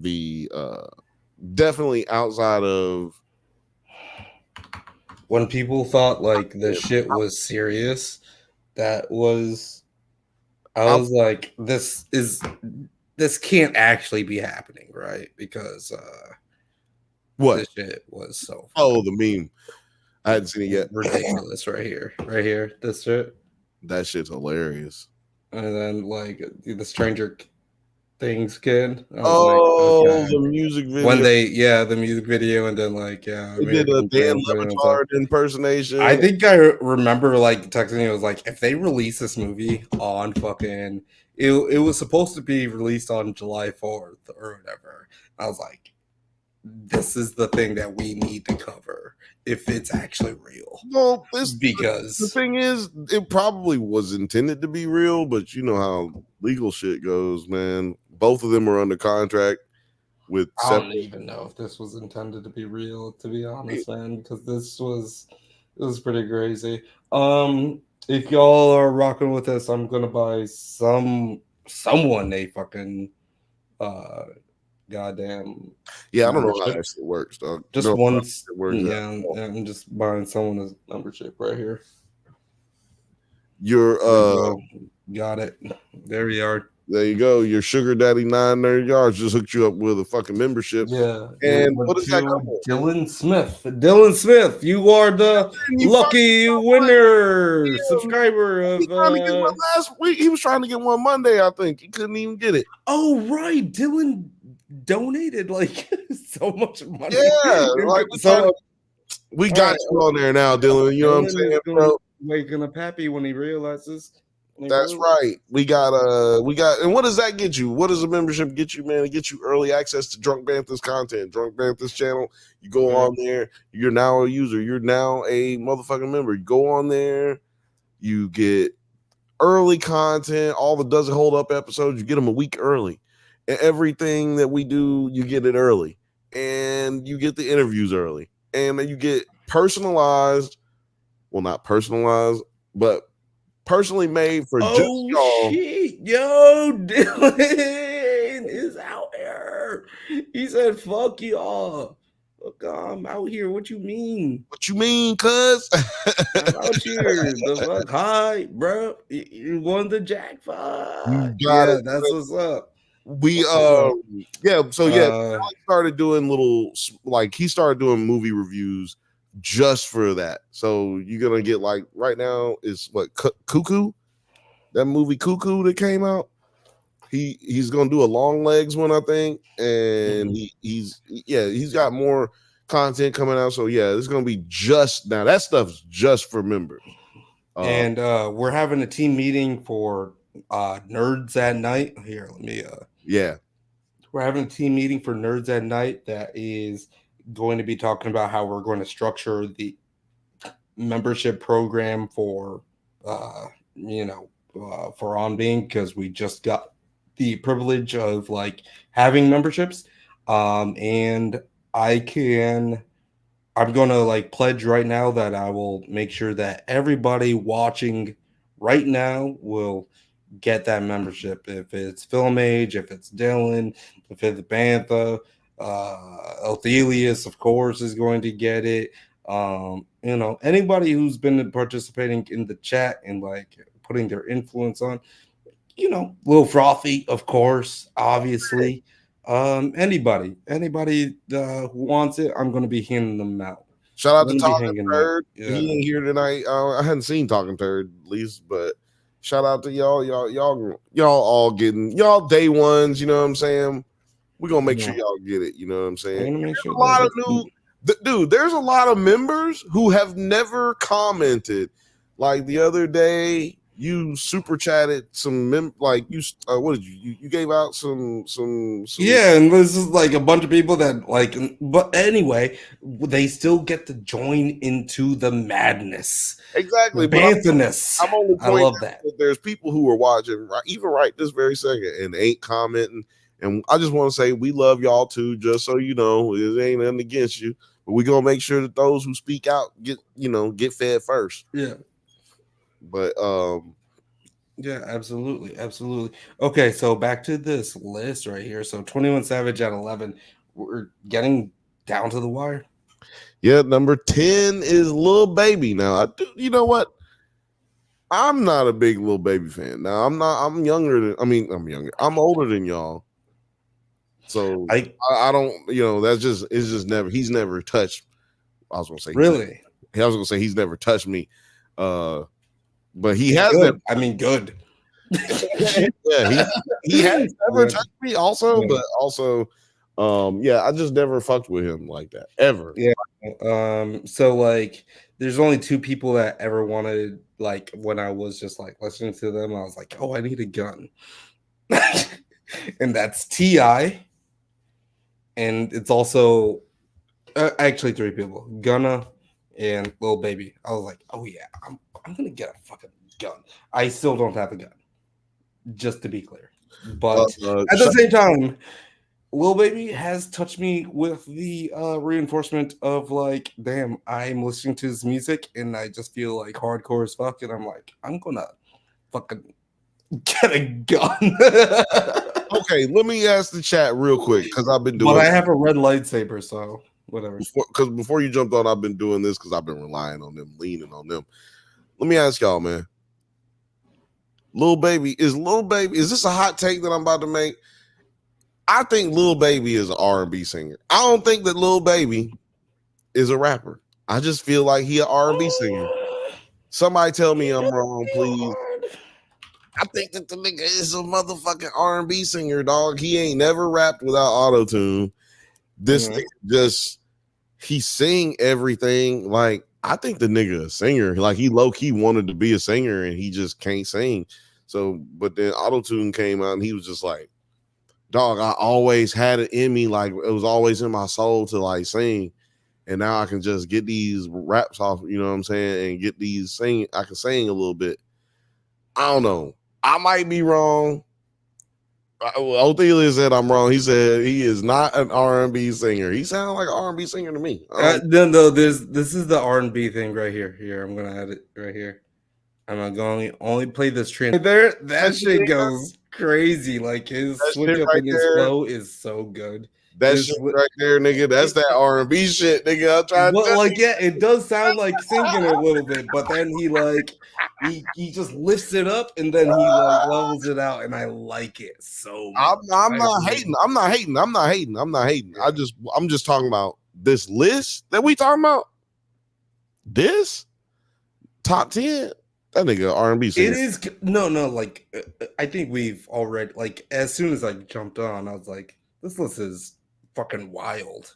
Also, this is crazy. They said that this nigga has 141 songs on the Billboard Hot 100 Billboard chart.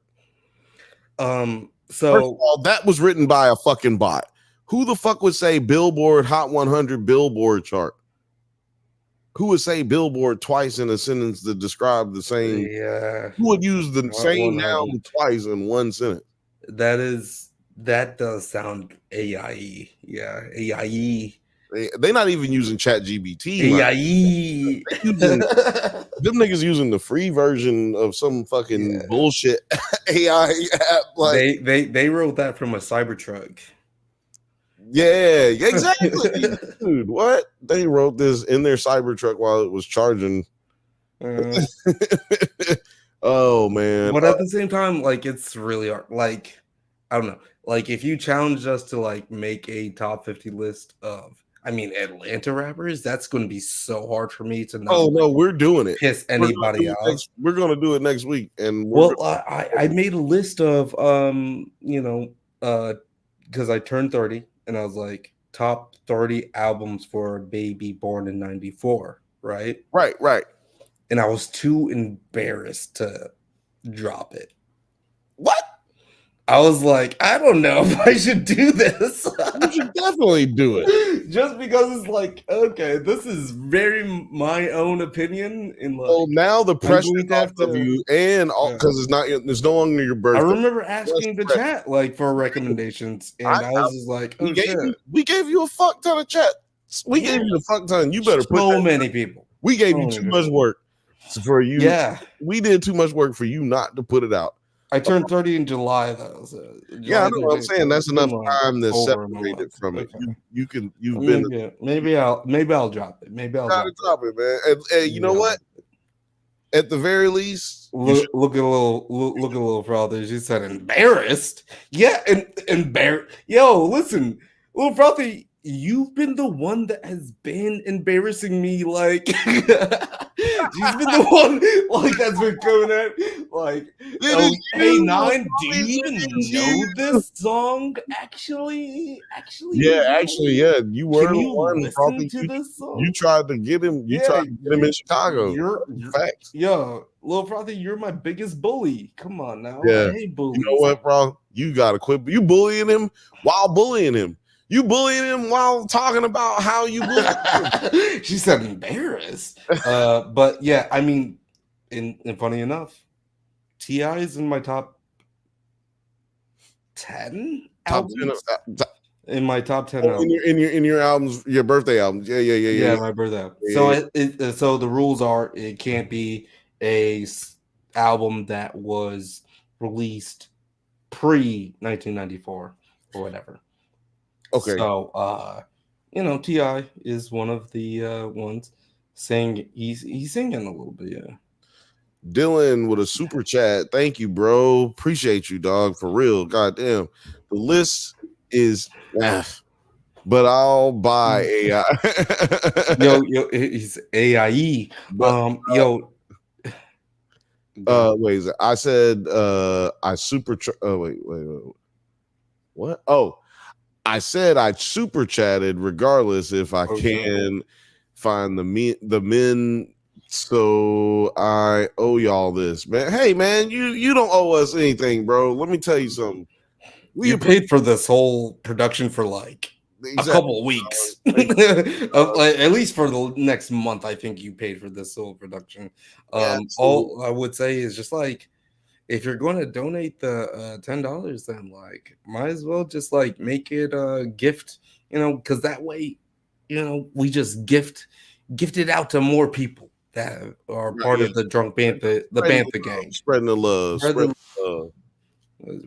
Because there's people who be watching, but they don't know if they want to really fuck with it, and then they get that gift, and then they be like, man, you know what? I'm gonna fuck with these niggas, man, because we trying to build a community here. I decided to name this show the Bantha Bunch because I wanted like a bunch of people to be able to feel welcome here and talk about what you want to talk about. And we've had some crazy people on here. We've had a bunch of crunch. We've had some wild views, you know what I'm saying? But guess what? Hold on really quick. Can you read this right here? Because Fifth Bantha says, damn, AOC is on Colbert, and regardless of policy, dude, I'm sorry. It's same because listen, just knowing that all of these people, like Kerry Washington is downtown. Oh my God. In Chicago. I was like, I need to get down there. Yeah, Kerry Washington looked great today. AOC's been looking. Yo, I said this earlier, and it was not controversial, but it got a little buzz on the chat. If Kamala Harris were to win the election, would she be hands down the sexiest president of all time? Because Obama was considered sexy. Bill Clinton was considered sexy. JFK was considered sexy. Oh, with Kamala, I am doing the Pledge of Allegiance. Okay. Add attention. First of all, yeah, add attention. Because she's also Jamaican. Have you ever seen how Jamaicans do that thing or whatever? Oh, you saying the thing? Yeah, Jesus.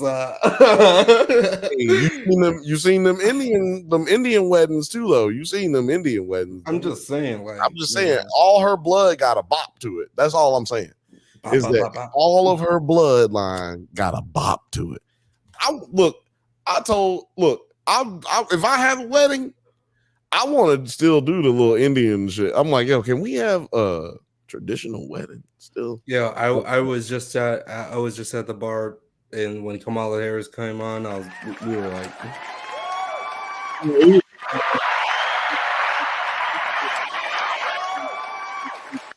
we were going crazy, dog. I was playing my yeah. It was like that. It was like that at the bar. But you know what? I think it's because honestly, when she was running for president in the Hillary, be honest. not the Hillary one, but not the in the Hillary one and in the one with Biden. Yeah, like when she ran and she had a hard time. Why? Because they was really putting her like I'm you know what I'm gonna say? It was because she wasn't as an experienced a politician as she needed to be. When you're say what? I would agree 100%. Yeah. She changed. She changed, but you know, people gonna try to pin her down on changing and try to say she, you know, she's a flip flopper. But she was 40 something when she got into the Senate, I think, right? Like, no, she's about to be 6. So she would have just turned 50 when she got into the Senate. Yeah. That's like, think about how much you can change in 10 years. You know what I mean? Like, yeah. Think about how much you can change in 20 years, which is when she was really. Did you see Oprah? Oprah looks great. I was like, Oprah? Ozempic. Who are you? Ozempic was made for people like Oprah. Ozempic. She had to like denounce Weight Watchers because she was like, yeah, I'm on Ozempic right now because like. Yeah, but she had to look because when you're promoting that, because it basically is illegal for her to promote them and be using them because she's then presenting something where she's lying, and then you know what I'm saying, like product wise, like life wise, that shit's going. But yeah, let's get back to the list. Yeah, I am very. We've been. Shout out to Oprah. She's in the background right there. Like if you look right there, she's right there. Yeah. Oh, but like okay, so Michelle Obama and like Michelle and Barack speeches. Did you already talk about those things? I didn't talk about them yet. But let's just finish this list, and I'm gonna. Yeah. All right. I'm gonna get to that because I really do want to get back to that. Because this was. I really only have an hour left in me. 30 minutes. 30 minutes to an hour. We don't got much left in this. Yeah, exactly. That's about how much the show has left. Big Boy is at number 8. Too low. Too motherfucking low. What do you mean by big, like too low or too, like, what do you mean by too low? You know what I mean? Like, goddamn, look, he should be in the top 5 at the okay. All right. Okay. He should be in the top 3 or the top 5. I will accept nothing less. What do you think? Okay. Yeah. So because if Big Boy is coming up here, then it would be crazy. So now I'm just like trying to formulate what the list was going to look like from here. And I am not sure how they're going to play this, but if Andre isn't then in the top 3, it doesn't make sense for Big Boy to not be in the top 5. Othelius needs to be a producer for the show because he put us right back on. He put us right back on topic. He was like, "Big Boy is too low. Like, fuck up. What what y'all talking about, nigga? Like."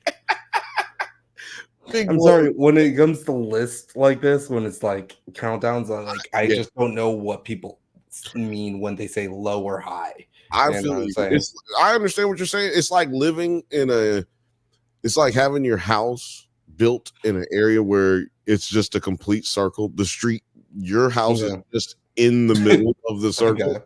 So you don't know whether to tell niggas to go left or go right. It's like they're It's like, nigga, you go one way, you go in the same it's like that. Like it's just insane trying to figure it out. I'm just trying to figure out my context. I'm just like, I understand. Too low means like, oh wait, you're saying that he should be not number 8, but like 8 higher. Yeah.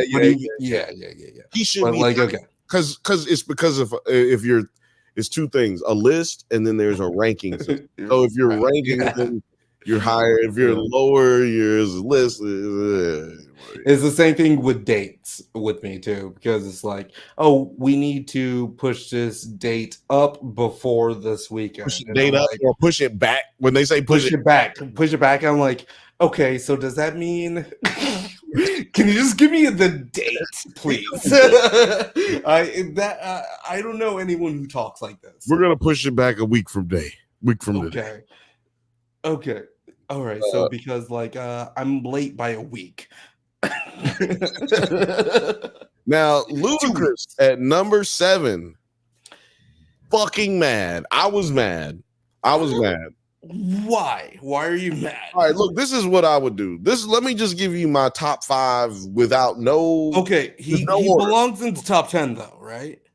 Absolutely. Okay. No. I was not mad because he was not ranked in the area, like ranked high enough. I'm not mad because he was ranked too low. I'm just I'm mad because I don't feel like he should be outside the top 5. Lil Frothy is still fucking bullying me right now.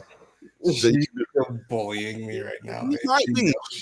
She might actually just really feel for you. She might actually really genuinely feel like you could she's trying to. I could do this. Yeah, she might be sure. I never know, to be honest with you. 3 weeks ago when fucking Alex was trying to do the outro to one of our streams, and he was just like, I do. He was too on one to even fucking do. You guys should go watch that clip because it's hilarious. It is. It's absolutely hilarious. But yeah, Ludacris. Yeah, no. Yeah. So Dylan says number 3. I think he should be top 5. Because I would say my top 5 before we even get to the 5. My top 5 would be in no particular order. T.I. I park his sons because T.I. is the creator of. Well, he is the innovator, the one who made trap music, what y'all call trap music. What you call trap music wouldn't exist unless T.I. said the shit. Okay, then Ludacris, Killer Mike,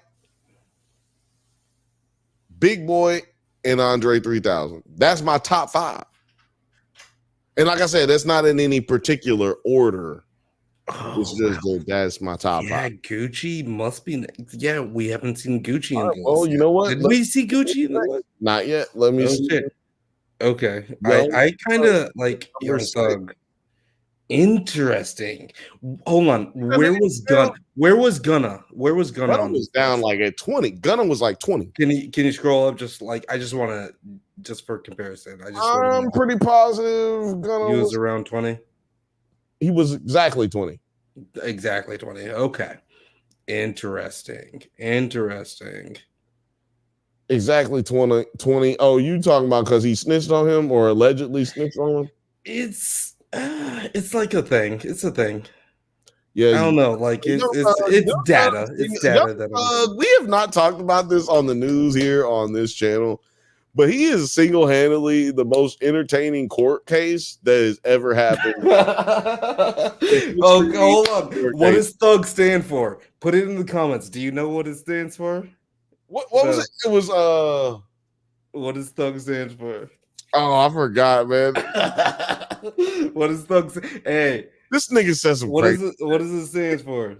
Oh my god! Also, I just gifted y'all a membership. I know Othelius knows. I know Othelius. What does Thug stand for? Don't Google it. Don't be a motherfucker. Just tell us what you think it stands for. Wrong answers only. Wrong answers only. Wrong answers only. He said Thug walking free. He. Let me tell you something. This is how fucked up the justice system is. I think his lawyer killed me. That is an indictment right there. I think that Thug is guilty. I'm not gonna hold you like a lot of these bitch ass niggas on pods do, because these niggas is fucking phony. I think that the nigga is guilty, but I think he should get free. I think he should be free because the police are fucking up. You know what I'm saying? The justice system is messing up their case. You dig what I'm saying? It ain't got nothing to do with him. Right. It's I always used to say, if I was a criminal at any point in time in my life, I used to say, allegedly, it's my job to break the law. It's y'all job to catch me. And if you catch me, hey, then I'm good. You know what I mean? Like, I'm not gonna fight you on this. You know what I'm saying? Like, I'm gonna fight to get less than what you know what I'm saying? I'm not gonna try to go to jail, but like, if you got me, you got me. Now we got to play this game of cat and mouse, this legal game of cat and mouse, right? See, I have a different doctrine. It's like, if you catch me, and then you could, like, I'm pleading guilty. Well, because maybe I probably like, let's work. I don't know. That's what I'm saying. Let's work something out. Let's make a deal. That's what I'm saying. But if I see a section, if I see an area where I can fight it, I'm gonna fight it. Like, you know what I mean? Like, my point is, if you catch me red-handed, I'm good. You know what I mean? And I'm not saying Young Thug shouldn't fight his case. I'm merely saying that I'm a type of dude who keeps it real, and I'm gonna keep it real right now. Young Thug. Right. Hold on. I think Young Thug is guilty. But I do also think he's not going to jail and he shouldn't go to jail because they haven't done what they supposed to do. You know what I'm saying? You all right. So but from the initial thing, right? It says we didn't get any wrong answers. But it says truly humble under God is what Thug actually stands. His lawyer was spinning the block with that shit right there.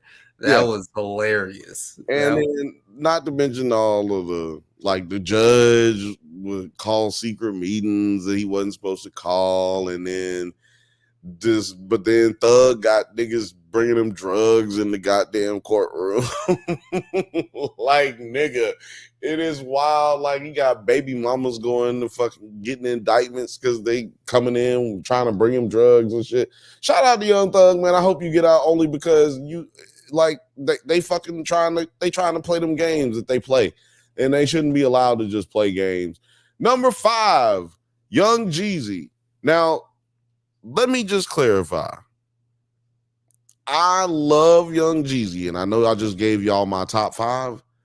I would put this nigga in my top 5, but it's only 5. You only get 5. You know, you only get 5. So I can't put him in my top 5.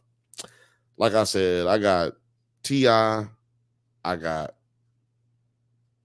Hold on, damn, what happened to my top 5? I got T.I. I got Ludacris.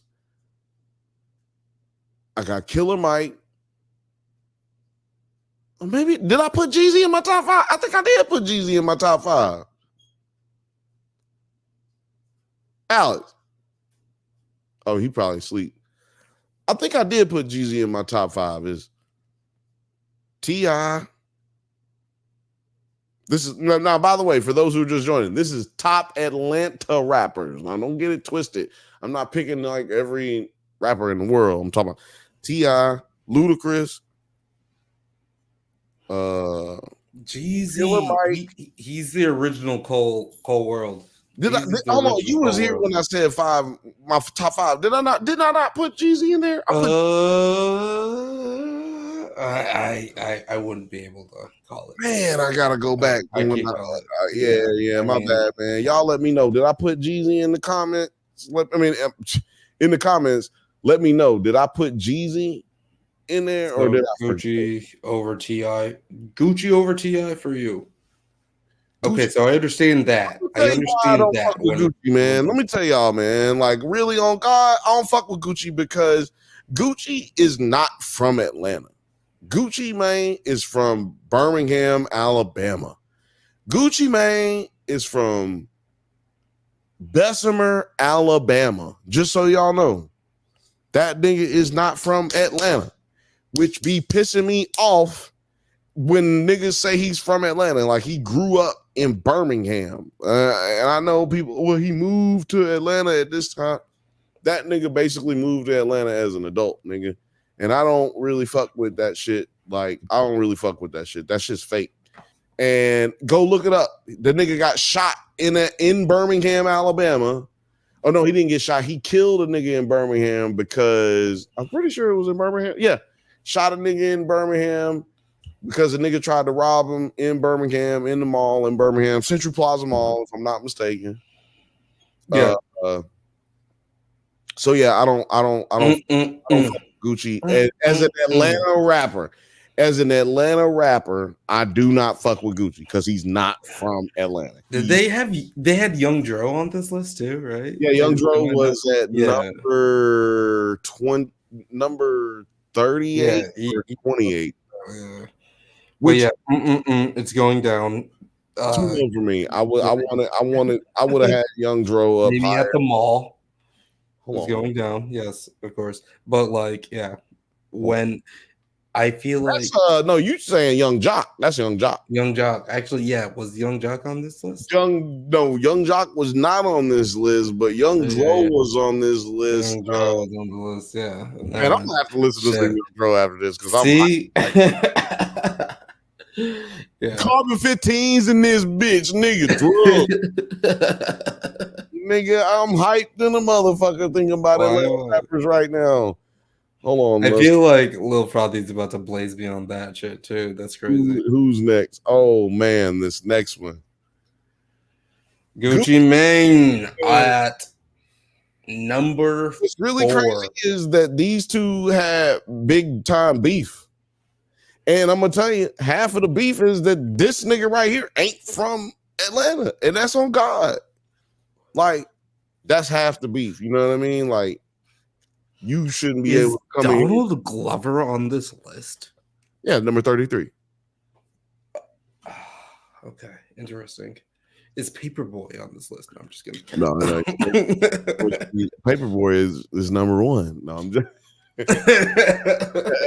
I've actually seen number 1. I'm not gonna go into that, but Paperboy is not there. Number 3 is T.I. Hold on, I want to know what they said for the reasoning for Gucci? I mean, number 3 for T.I. Well, for Gucci, they said largely dictated the sound and direction of Atlanta hip hop while putting on more than a dozen of its most influential figures. Now, you know what? With that description, I will say that is correct. Like now, but that's still not rapper. That's influence. Everything that they said was about influence, not actual content. Now, because what I will say is, even though I won't put him in the top 5 of Atlanta rappers, Gucci Mane put a lot of these niggas on.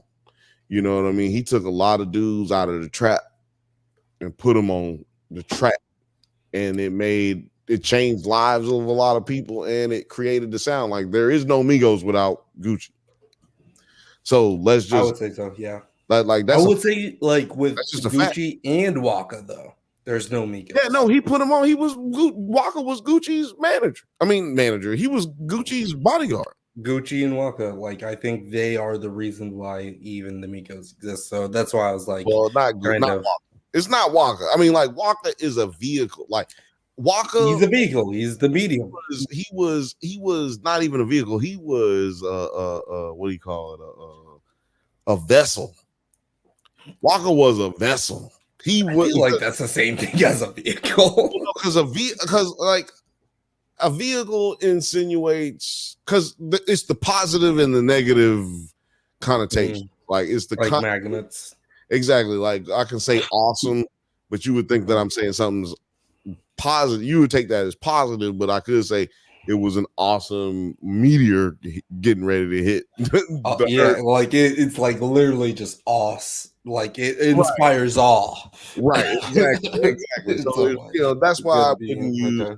That's why I wouldn't use vehicle as opposed to vessel, because I feel like vessel insinuates more of a control, like somebody else is behind you, creating a lot of what you're able to benefit from. Which I feel like that's why I would say if we're doing an influential list, which I feel like this is what this is, because if you think about influence, then this list is dead on, like basically dead on, right?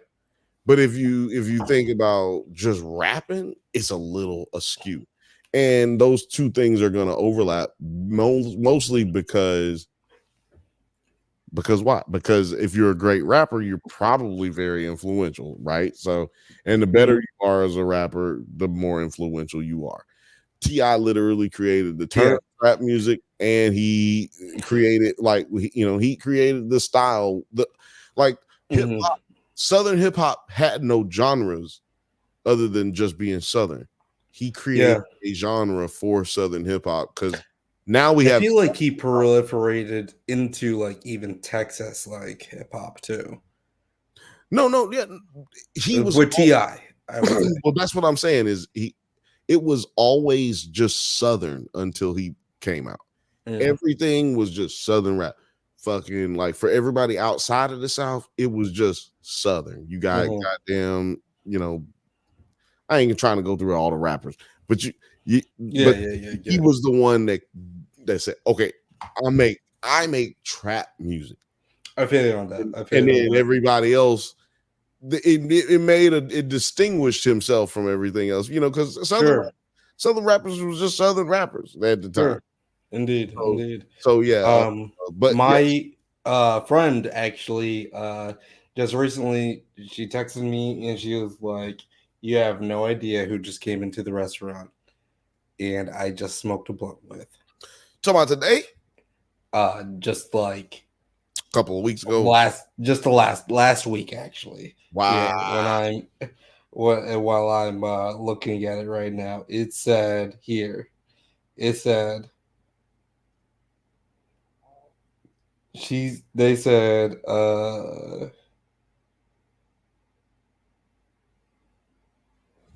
so I just smoked a joint with T.I. and Tiny. This was on August 12th. So yeah, a couple weeks ago, right? Like you said, what? T.I. and Tiny came into this location. They went out to smoke, and my coworker started chatting them up. When I came out, she passed us the blunt.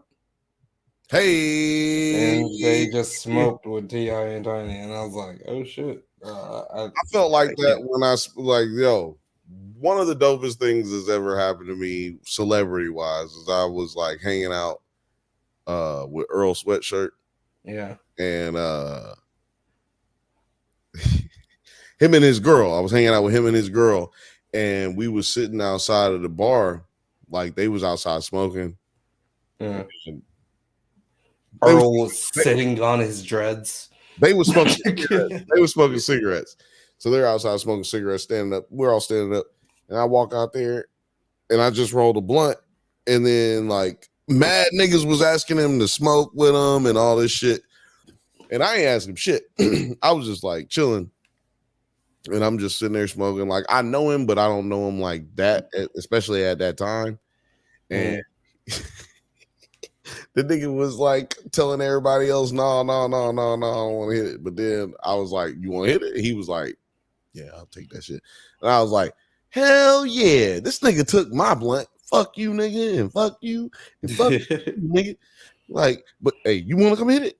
No, you know what? Fuck you too, nigga. Like that shit was funny because it was like he, you know what I'm saying? Like he was like fucking with me. So I feel that's right there. It's like, their whole squad fucks with us. Check out the House of the Dragon episode.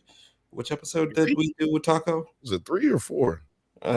Either one. Actually, check out all of those House of the Dragon. What are you doing? Like, what are you playing yourself for? Drunk Bantha's podcast every Monday, 8 p.m. Pacific time. Go ahead and check that shit out, man. We got the Loader Squad on the podcast too. Yeah, Travis Bennett came through Loader Squad all day, all time. Our future, you know what I'm saying? Shout out to everybody. Shout out to Frank Ocean, fan of the show. Friend of the show. Othelia said Flocka, a Trump supporter. That's why Frank Ocean can't do anything. He's busy watching our content. He was late. He's busy spending that Apple Music money. But let's just get to this next guy on the list. Future, number 2. I would never put Future this high, but I do want to point out that Future is a member of the Dungeon family, just so you know. He is? He's part of the Dungeon? Like CeeLo Green and all of that shit? His cousin, first cousin, and like really close family member was Rico Reckless, the gentleman who just passed away not too long ago this year. Rico was the one who put everybody together. One of the bigger producers. Him along with Sleepy Brown, and I can't remember the other guy's name at the moment. But those I'm not going to pretend like I know every person of the. I don't know who those people. Right? No. Yeah, well. So Rico Reckless. Rico is a wild ass nigga.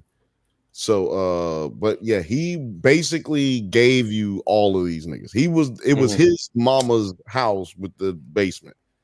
And that would have been Future's aunt. Okay. And so, yeah, Okay. Rico Wade. Okay, so for like, he helped me out. I can predict this shit. I can predict this shit then. Watch me work my superpowers then. Watch me. Andre 3K, 3 stacks. Watch me whip. Friend of the show. Watch me whip. Is definitely number 1, right? Andre is only a friend of the show because we rated we're the only people. Yeah. We're the only people who gave this positive rating. How is Big Boy not in the top 10 then? Like that's ridiculous. That's right. Rico Reckless is a Chicago rapper, and I apologize only because the DNC is in Chicago right now, and that's disrespectful. And also, I be in Chicago a lot, so shout out to Rico Reckless. I ain't trying to be rude. And also, Rico Reckless is real reckless. Did Rico Reckless die? Hold on. Did Rico Reckless get shot? Because I found out the other day that Bibby got shot and died, and I didn't know that. But anyway, Andre 3000 is number. Rico Reckless seems to still be alive. Okay, cool. At 33 years old. Good. Because it'd be, you know what I'm saying? If he makes it past 33, then you're good. He's probably going to do the thing. Right. Yeah, he's going to make it. You're going to make it to 20. You're going to make it to 37. He's going to, at least. Yeah. But yeah, shout out to Rico Reckless. But yeah, I meant Rico Wade. Rest in peace. God bless the dead, man. Rico Wade, man. R.I.P., man. You know, he dealt with a lot of drug issues, alcoholism. But Rico Wade was one of them niggas. I love how he talks because I don't even want to impersonate him, man. Like, but I love how he talks. He's the one who brought us this gentleman right here. He's the one who brought us his cousin Future. And that's why Future really is as good as he is. Just so y'all know, he knows all the production. You know what I'm saying? He knows how everything is supposed to sound so that it can be great. And Andre 3000, I feel like nobody is going to disagree with Andre 3000 being the number 1 rapper of all time in Atlanta history. I mean, he's going to be one of the best rappers of all time in history. Here, let me just like. And then we can read the little thing. Hey. Okay. Yeah. Like you already know. Right. You already know what the fuck is going on here. Like, listen. Now I want to point out that Othelius this entire time has hated on basically everything on this list. But he said my Andre bias kicked in. This is valid. He said this. Yeah. He said this list is bullshit the whole time. Hey, Andre, come in, nigga. How are you not? Oh, I do. I do. Fuck you. Now, before we get up out of here, is there anything you want to say about the Democratic National Convention? We should have had you on fucking man. Next election, we're gonna have you on site if they do it in Chicago. Nigga, have you on? Yeah, I'm actually pretty disappointed because there's like some people that like were out there and they got the passes because they like planned for this thing way before me, and they don't even have the numbers. Like, nigga, y'all ain't even got many subscribers as I got. I was like, okay, I definitely could have. Like, God, I make money. You gotta like do you have to like get cleared by the Secret Service. Like, it's a long process. Oh, I know. It's a long process. I probably wouldn't even clear the criteria. I got cases, so I can't. I've been able to go to the DNC, but I probably wouldn't have cleared for the RNC, which I would have loved to go to. Like, I feel like I'm gonna get better content. event if I go to the RNC than if I go to the DNC. But because if I go to the DNC, especially this year, nigga, I just will be hyped. I'll be in there with my bottle like that. I heard, wasn't Beyonce supposed to perform or some shit? Nigga, I'd be in this bitch like, goddamn. And then I don't even need my phone. Fuck my phone. Fuck that. As soon as Stevie Wonder came on last night, isn't she lovely? This nigga killing. I don't know what he's saying. I just started in the keyboard. I mean, he can't see what he's saying, so that nigga can see. Y'all tripping. Fucking. I was like, how is he reading his speech right now? I was like, oh shit, man. With his hands. Then they dropped away his fucking podium, and there was a piano there. I was like, how the wait? Hold on a second. That's just tight shit right there. That's just amazing. I need to rewatch that. I ain't seen that. I need to not rewatch, but I need to pull it up, pull up the replay because that shit's dope. Dylan said vote 9. I am an immigrant. I was not born here. I cannot. All the grief that they gave Obama. I can't run for fucking no office over here. Well, maybe there was student council president. I was in that bitch, but like no. He was in this bitch. I was in. He could play for an Olympic team for the U.S., but he could not run for office. He's like Arnold Schwarzenegger. He can't. But you know what you could do? Sign up to serve. No, you can run for government. You can run for Congress or governor. You can run for political office, but you just can't be. I cannot be president. Dude, you could be the Secretary of State or the fucking House of Representatives. Yeah, I could be. Dude, can you imagine if I could be the Speaker of the House? If the Speaker of the House was a fucking. Be the Speaker of the House, yeah. If the Speaker of the House was an immigrant, I would rather you see. I'm the shadow guy, though. I would want you to be the Speaker of the House or the president, and then I'm in the background being like, hey, no, you want to be Speaker of the House because that's how Nancy.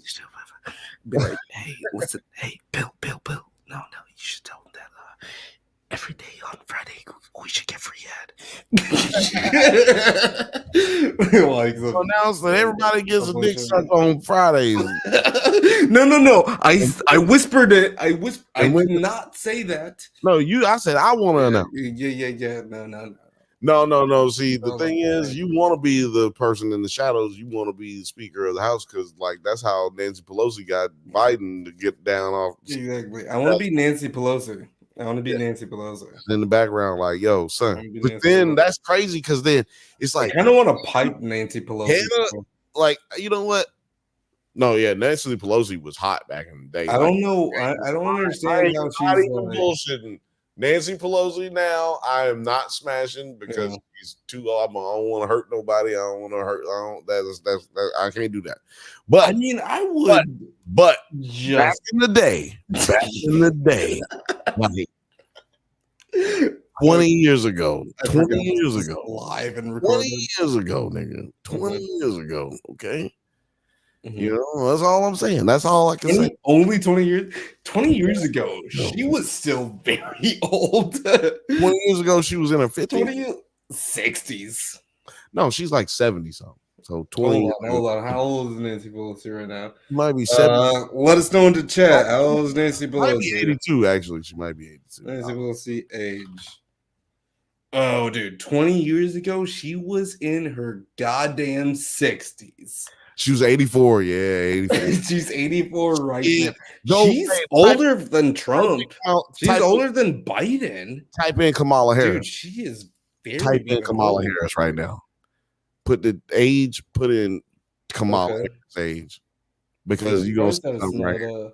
Hold on, let me see Bernie Sanders' age really quick. 89. That nigga 88. 82. Okay, so no, I think that Nancy Pelosi is the oldest person in office other than Mitch McConnell, but he stepped down. So yeah, 59. She's not even okay. So she's turning 60 October 20th. Ooh, yeah, she turned 60 in October. So that's what I was trying to say. She's bad though. That's what I was trying to say at the beginning of the podcast. Is that Kamala, dude? Kamala is different, but also. Kamala. I'm just telling you, Nancy Pelosi at 60, you would have jumped down on top of the bones.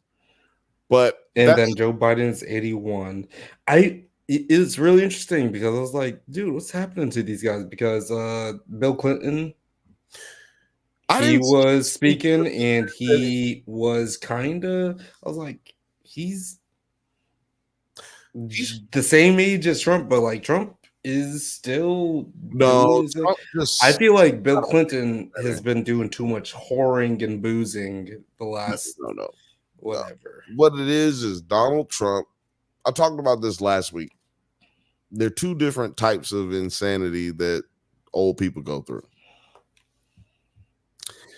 One is the slowness. You get slower. You're just like, oh, he's definitely getting slow. Yeah. But Donald Trump has the other one where he's been getting slow though. He has been getting slow, and I said that he was going to get slower. I said his whole thing was going to change after getting shot. That's when everything changed for him. But what he does is not so much as like getting lost in his thoughts, as so much as he just keeps talking, but then he'll stop at this. Like his brain just works like a regular person's brain does, but he doesn't have the ability to stop talking. Like so, if he doesn't have the ability to adapt.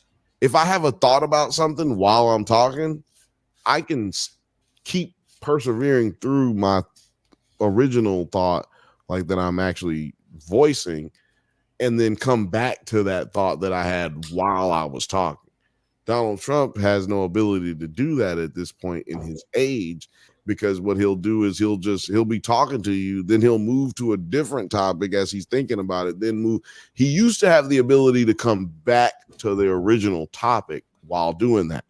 Now what's happening is he will jump to a different topic because he thought about something. Then he'll move to a different topic after that because it connected to something else. Then he'll try to jump back into the original topic, not realizing that, well, that's not even what we were really talking about. And then he's caught up in this loop of bullshit because he's always been spewing bullshit, but it's like when you're a liar, you have to keep a lot of lies together. And it's harder to keep lies together than to just tell the truth. Easy. And when you're old, and so let's just, let's say how you keep the lies together when you are that old. You just say like, oh, actually, no, I'm actually just 60. I'm 68. Right. Just bring it back to thought. I feel like if Trump said that he was 68, his supporters would be like, yeah, he's 68. Dylan said 84 to retire, then become a bad B. Yeah. Are you talking about Biden? No, I think he's talking about Pelosi. She was 84. Yeah, she turned 84 this year, which is crazy, but like this is the thing. That's why we talked about it last week with Terry. I don't think there should be age limits on your ability to be in office. I just think that if you are a citizen and you don't want a 80-year-old person representing you, then you should get your ass up and vote. If, like, you're young and it ain't a bunch of 80-year-olds going to vote for her. It's a bunch of other people vote for her. So if you feel like you don't want whoever it is in office, get your ass up and do something about it. And I know y'all can. Yes, she can. Yes, she can. Also, Kamala Harris's sister, fine as hell. Like, that was crazy. I was like, how old is she? Y'all better stop playing with me. She was talking about, hold on. She said, I had AOC pulled up because, I don't know. I just, dude, Google does not know what to do with me because they're like, wait, hold on. You're Rico Reckless and then AOC and then Michelle Obama's age? What yeah, Rico Wade, man. Shout out to Rico Wade, man. Jesus Christ. Brought us to organized noise, man. Jesus Christ, man. Maya. There's age 57. Who? She's 57. Harris. Yeah, Maya Harris. Yeah. And she looked goddamn amazing tonight. I was like, okay. Look, this is the only reason I'm pointing this out, y'all. Like, you know what I'm saying? Normally this ain't how I roll, where I'm like, yo, this bitch is bad or blah blah blah. Like I don't give a fuck. The bitch is beautiful, fine, ugly, cute, whatever. I don't really care. But in this situation, I just want to point out the historical relevance. Like, we've never had a president running that looks this good. Excuse me. For Kamala, or you mean? We've never had a presidential. So let me back up. Like in our lifetime. I'm with you. I'm gonna back up to clarify what I was gonna say. What I was trying to say. If Kamala Harris was to win the presidency of the United States this year, if she was to win the election, comrade, yeah, I think that she would become the first or the most sexy president of all time. Mm-hmm. I'm not gonna say pretty because I feel like that's demeaning. I'm not gonna say cute. No, I'm saying I think that she would be considered. Oh yeah, she's a woman, president of all time. She's I don't want to be disrespectful. Even if I would say Obama or JFK are the sexiest presidents before him. Before like an overall aggregate, right? Yeah, I think that like people, he's at Taft. He said Taft earlier. Taft. You pull up Taft because I just pull up Taft. Like, because this is ridiculous. Dylan keeps saying this shit, and that shit is hilarious. Like, I'm like, yo, Taft. I'll pull up the look like William H. Macy in this motherfucker. I can't even I want to look at it colorized because so you can see his girth. You know what I'm saying? Like we need AI to actually represent. Oh my god, dude! Trump, those pants would make Trump look like he's wearing 1990s baggy. Boo pants. Because Trump. That is crazy. Them pants could fit 7 people in. Like we could fit 7 small children in there. We could fit 25 infants into his pants, like from the foot, from the bottom of the leg to the waist. Motherfucker wear a 66, 64. Okay, yeah, this is the image that I saw the other day. And it's just like, yeah. He's wearing those like Taft pants too. He's wearing those. He's wearing them. Wait a minute. He's wearing them Taft pants. Yeah, pull up that photo again because Obama looked like a nigga. Okay, so this makes more sense right here to like compare. Yeah, no, he got his whole stomach. He poking his stomach out like his dick is long. Like he's poking his stomach out like a nigga with a big dick would stand up. Like that is look at like that. Yeah, that is like wild, that. Bro. That's it right there. Film Age said Kennedy is rough looking. I mean, I agree, but like RFK is rough sounding. I just don't know if I can stand JFK. I was talking about JFK. Okay. I feel like Film Age is talking about Kennedy, current RFK. Like I don't know. Yeah, because I was talking about JFK earlier. So maybe he's talking about. He said Taft is hiding a pound behind the frame. Let's see, like he pounds. He's holding. You better put pounds. He's putting lbs on that thing. That motherfucker put his. Hey, it's hard to find a picture of him standing up. is all I could say. It's hard to find a picture.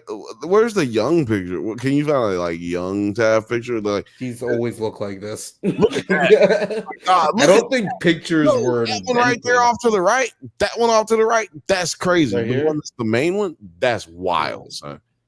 That is crazy. Because look at him next to the other motherfuckers. Yeah. Like, yo, whoa. You got a sword? What is this?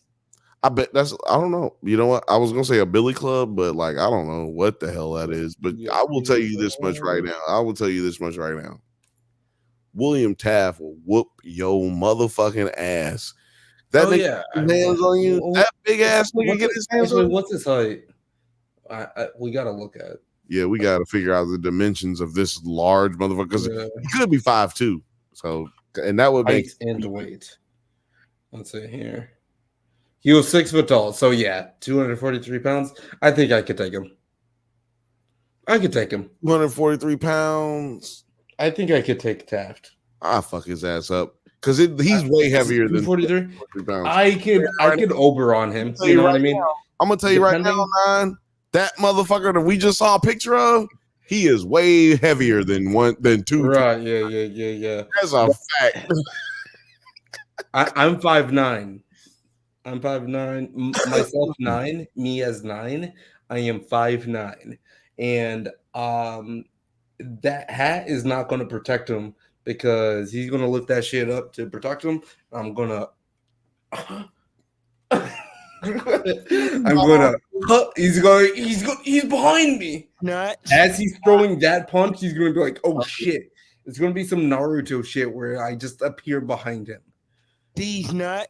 Yeah. He's like, oh shit. He's on the other side of me. How the fuck did he get on there?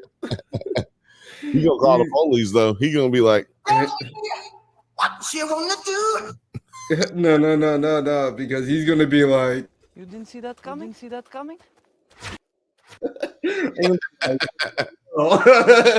How'd you not see me duck and weave under you, bro? You big. Oh, hard. Well, I just want to say, before we get out of here, I want to tell everybody, man, look, we've been joking and we've been chit-chatting, acting silly, acting crazy, but I want to say that I really feel like everybody here is way too smart, way too intelligent, way too independent thinkers to not vote this election. Mm-hmm. You know what I mean? This will probably be the last time I talk about the election itself as a whole, but on this show. But I doubt that. No, I'm talking about at least until the election. I'm talking about the election. Like I'll definitely talk about crazy shit as crazy shit happens. You know what I'm saying? This culture, we talk about culture over here, but like as crazy shit comes in, we gonna talk about it. But I'm talking about as far as the election and what you should do and blah blah blah blibbity blue. This will probably be the last time I talk about it until the actual election. Because I think that everybody should vote, man. If you feel like you shouldn't vote, look at this lady right here and then think, maybe I don't know. Maybe I should vote. But in all seriousness, man, it's a right, man. Especially as a black person, as a person of color out there in the world that you might call yourself, man. We couldn't vote when my mom was born. We could not vote in this country. Mm-hmm. When my dad was born, we could not vote in this country. My parents couldn't use certain water fountains in certain bathrooms when they grew up. They couldn't swim in a pool because we got threats and cases where people throwing acid in the pool and shit. Like, this is not that long ago, is what I'm saying. So what you should do is, if you feel like things aren't going your way, man, look at who doing what. If I don't fuck with this, then vote for that. If I don't vote for this, then I vote for that. Like, fuck with whoever you fuck with, man, go out and vote. And I don't care who it is. I just want everybody to express their right, because so few people actually vote. And we be looking like, man, well, it's rigged. And nigga, y'all don't even really vote. I think it's less. Not really actually looking at it then. Yeah, it's like less than a You quarter. gotta look at it. Like less than a quarter of this population that can votes. So like, and that's a lot of people, bro. Like we are the most progressive country in the world. We just don't vote like it. We live like it. We just don't vote like it. And we got to start voting like it, man. Then you want weed to be legal. You want niggas to get up out of jail. You want shit like that to happen. Make it happen, man. Go out there and vote. Dylan said, y'all, you all know I'm for the comma, no, phone. Yeah, that's how I interpret it. It's right. Yeah. That's what it feels like to me. Goddamn Listen, right here. I'm on Dragon. Who has not stopped whining about his problems since he rode down his golden escalator 9 years ago. It has been a constant stream of gripes and grievances that's actually been getting worse now that he's afraid of losing to Kamala. There's the childish nicknames, the crazy conspiracy theories, Crazy Kamala. obsession with crowd sizes. He said his dick small. Now, I heard a lot of conservatives talking about how this didn't really land, and I was like, dude. Are you kidding me? I was like, y'all are mad. Like, if you think that this wasn't funny, conservatives don't know comedy, though. I'm just saying, look at the conservative comedy. Joe Rogan. Don't get me twisted. Don't get it twisted, man. I already said on a Bantha Bunch episode that there are 2 funny white comedians in the world, and that's it. Stop playing with me. Black comedians run comedy. Stop fucking playing with me. I'm not trying to play with you. I'm just saying, I'm trying to reply to them, whoever said that shit, because it's not lame. I wasn't talking about you. I was just saying I'm agreeing with you. Like, there ain't no white comedian that can beat a black comedian on stage right now. Period. In life. Period. So I agree with you on that for sure. Like that. But I'm just merely pointing out what the argument of the right is right now when it comes to that shit. I'm saying, like, Joe Rogan, right? He just put out a special, right? Right. And he like made that joke about like Kamala Harris, not Kamala, actually Michelle Obama. Like, he's like, I believe that Michelle Obama has a dick, and I'm like, well, yeah, let's not do that shit. And he took it back right away. He was like, I don't believe that part, but I believe all the other conspiracy theories. Believe that, like, Kamala, if you believe that Michelle, like, if you believe that Michelle or Kamala, if you believe that they got a dick, I'm gonna tell you a little secret. Oh, actually, I'm gonna tell the rest of the world a secret about you. You ain't seen a pussy in about 10 months. More than that. If you would say, I'm just saying, if you would say that out loud, the minimum amount of time that you got pussy last was about 10 months. Because they're clearly women. You just hate. Say like that's just pussy. Hate if you don't. Good pussy. No, you ain't got you ain't seen a pussy. Just like you ain't good pussy. Like, you've never actually, I would say, extend that. You've never seen good pussy in your life. You've just never seen. I'm just saying, you've never seen genitalia other than yours. Dick, pussy, whatever it is. You've never seen genitalia other than yours. If you feel like these women have penises, or you've never seen a woman, like, you've never like provided a woman pleasure. I don't care if you're or not. You've just never seen it, because you can look at people and know, okay, there's a penile here. Like, I don't know. That is a weird thing. That was weirder than my Republican thing that people are saying. Maybe we should do a segment where we just talk about Republicans and weird things that they've said, because that we could have did a whole segment on that shit. Yeah, probably. And this whole thing, like, just watching all of them just kind of just like be weird, dude. I had a thing. I had a bit that I want to try to work on things I'm tired of hearing. You guys, the 9 Nerd Yards crew, the Nerds at Night crew, y'all can send me whatever you want as far as things that you're tired of hearing. I got things that I'm tired of hearing about, and that will be one of them right there. That Michelle Obama has a dick. Okay, I'm tired of hearing that already. Heard it one time, just tired of hearing it. Yeah. Like, no fucking way, dude. Stop playing games. But hold on. Can we play this one? I just want to see you react to this one clip right here. Play. Everything in his power to try to make people fear us. See, his limited, narrow view of the world made him feel threatened by the existence of 2 hardworking, highly educated, successful people who happen to be Black.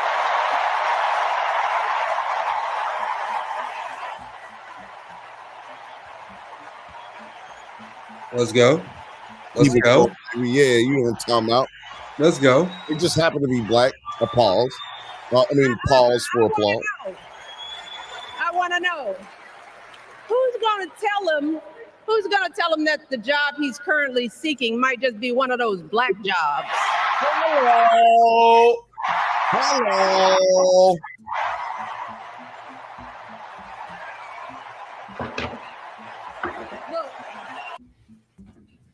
Yeah. Yeah. As a correspondent of a Black job here at the Drunk Banthas podcast at Nerds at Night, I want to say that they could never. They could never. You could never, man. Shit. Put anybody up, like any of us, up against Trump. Bill is smoking Trump on the debate stage. I smoked some Trump about 15 minutes ago. It was garbage. Period. I'm smoking on Trump any day of the week. Smoking that JD Vance. Smoking that JD Vance. Bro.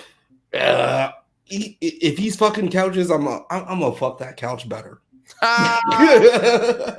That couch coming home with me. That couch is coming home with us.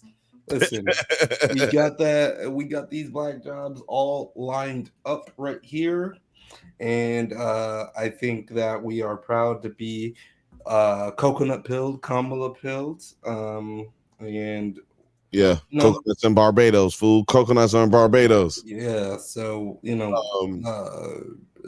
thanks for talking politics while I got on, and thanks for that list, by the way, because I was like, what the fuck is this? that was very interesting, like, to know. Absolutely. And it actually just kind of reinforced the fact that, like, I cannot put my list up because, like, no, you need to no, you see how stupid that list was? Definitely put your list up. Put your list up because it's gonna go viral. We know it's gonna go viral now.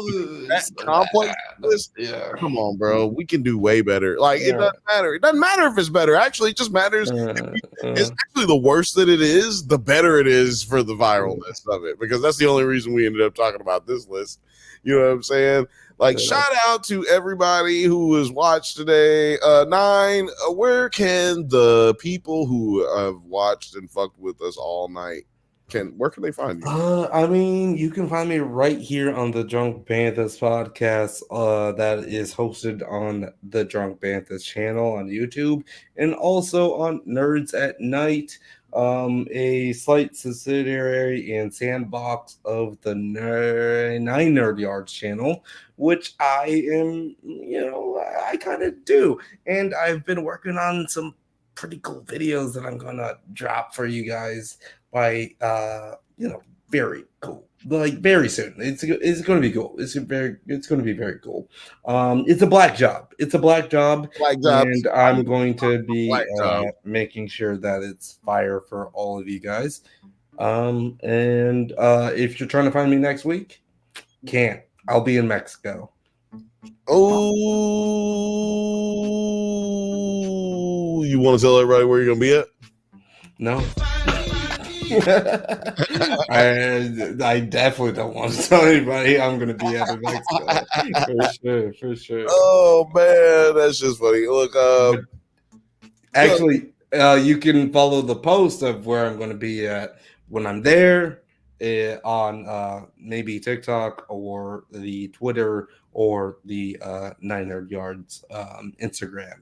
the only way you can know is if you subscribe and follow. Then also follow the Nerds at Night Instagram. Yeah, that's up and rolling right now. Yep. And you'll get some pictures of me in Mexico, and then also some pictures of the Drunk Banthas gang, 9 Nerds at Night gang at during the summer when we all met up or whatever.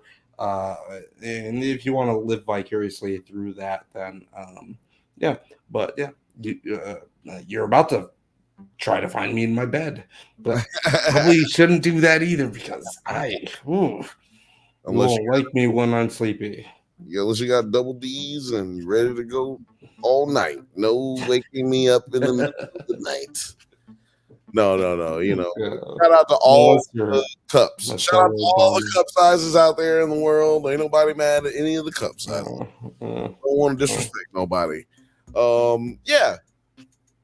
This is the Bantha Bunch Show. We do this every Thursday at 7 p.m. Pacific time. I don't know if you have fun, but I know we did. And I know the people in the chat did. So if you are watching and you don't chat, shout out to you too, man. But if you are working hard and helping us build this channel, like I know you are, shout out to Dylan. Shout out to Lil Frothy. Shout out to Broken Robot, who I think is also Martin. But shout out to Lil Frothy. And shout out to Othelius. And shout out to Film A. Shout out to the 5th Bantha. And shout out to 900 Yards. This is your boy Bill, your favorite cousin's favorite cousin, coming from Nerds at Night, Drunk Bantha's channel. And this is the Bantha Bunch Show. Don't forget to fuck with your boy and follow us on Instagram and all that goddamn shit. We'll be back. I promise. At least someday. Monday. You know what? You're right. We will be back Monday. Everybody.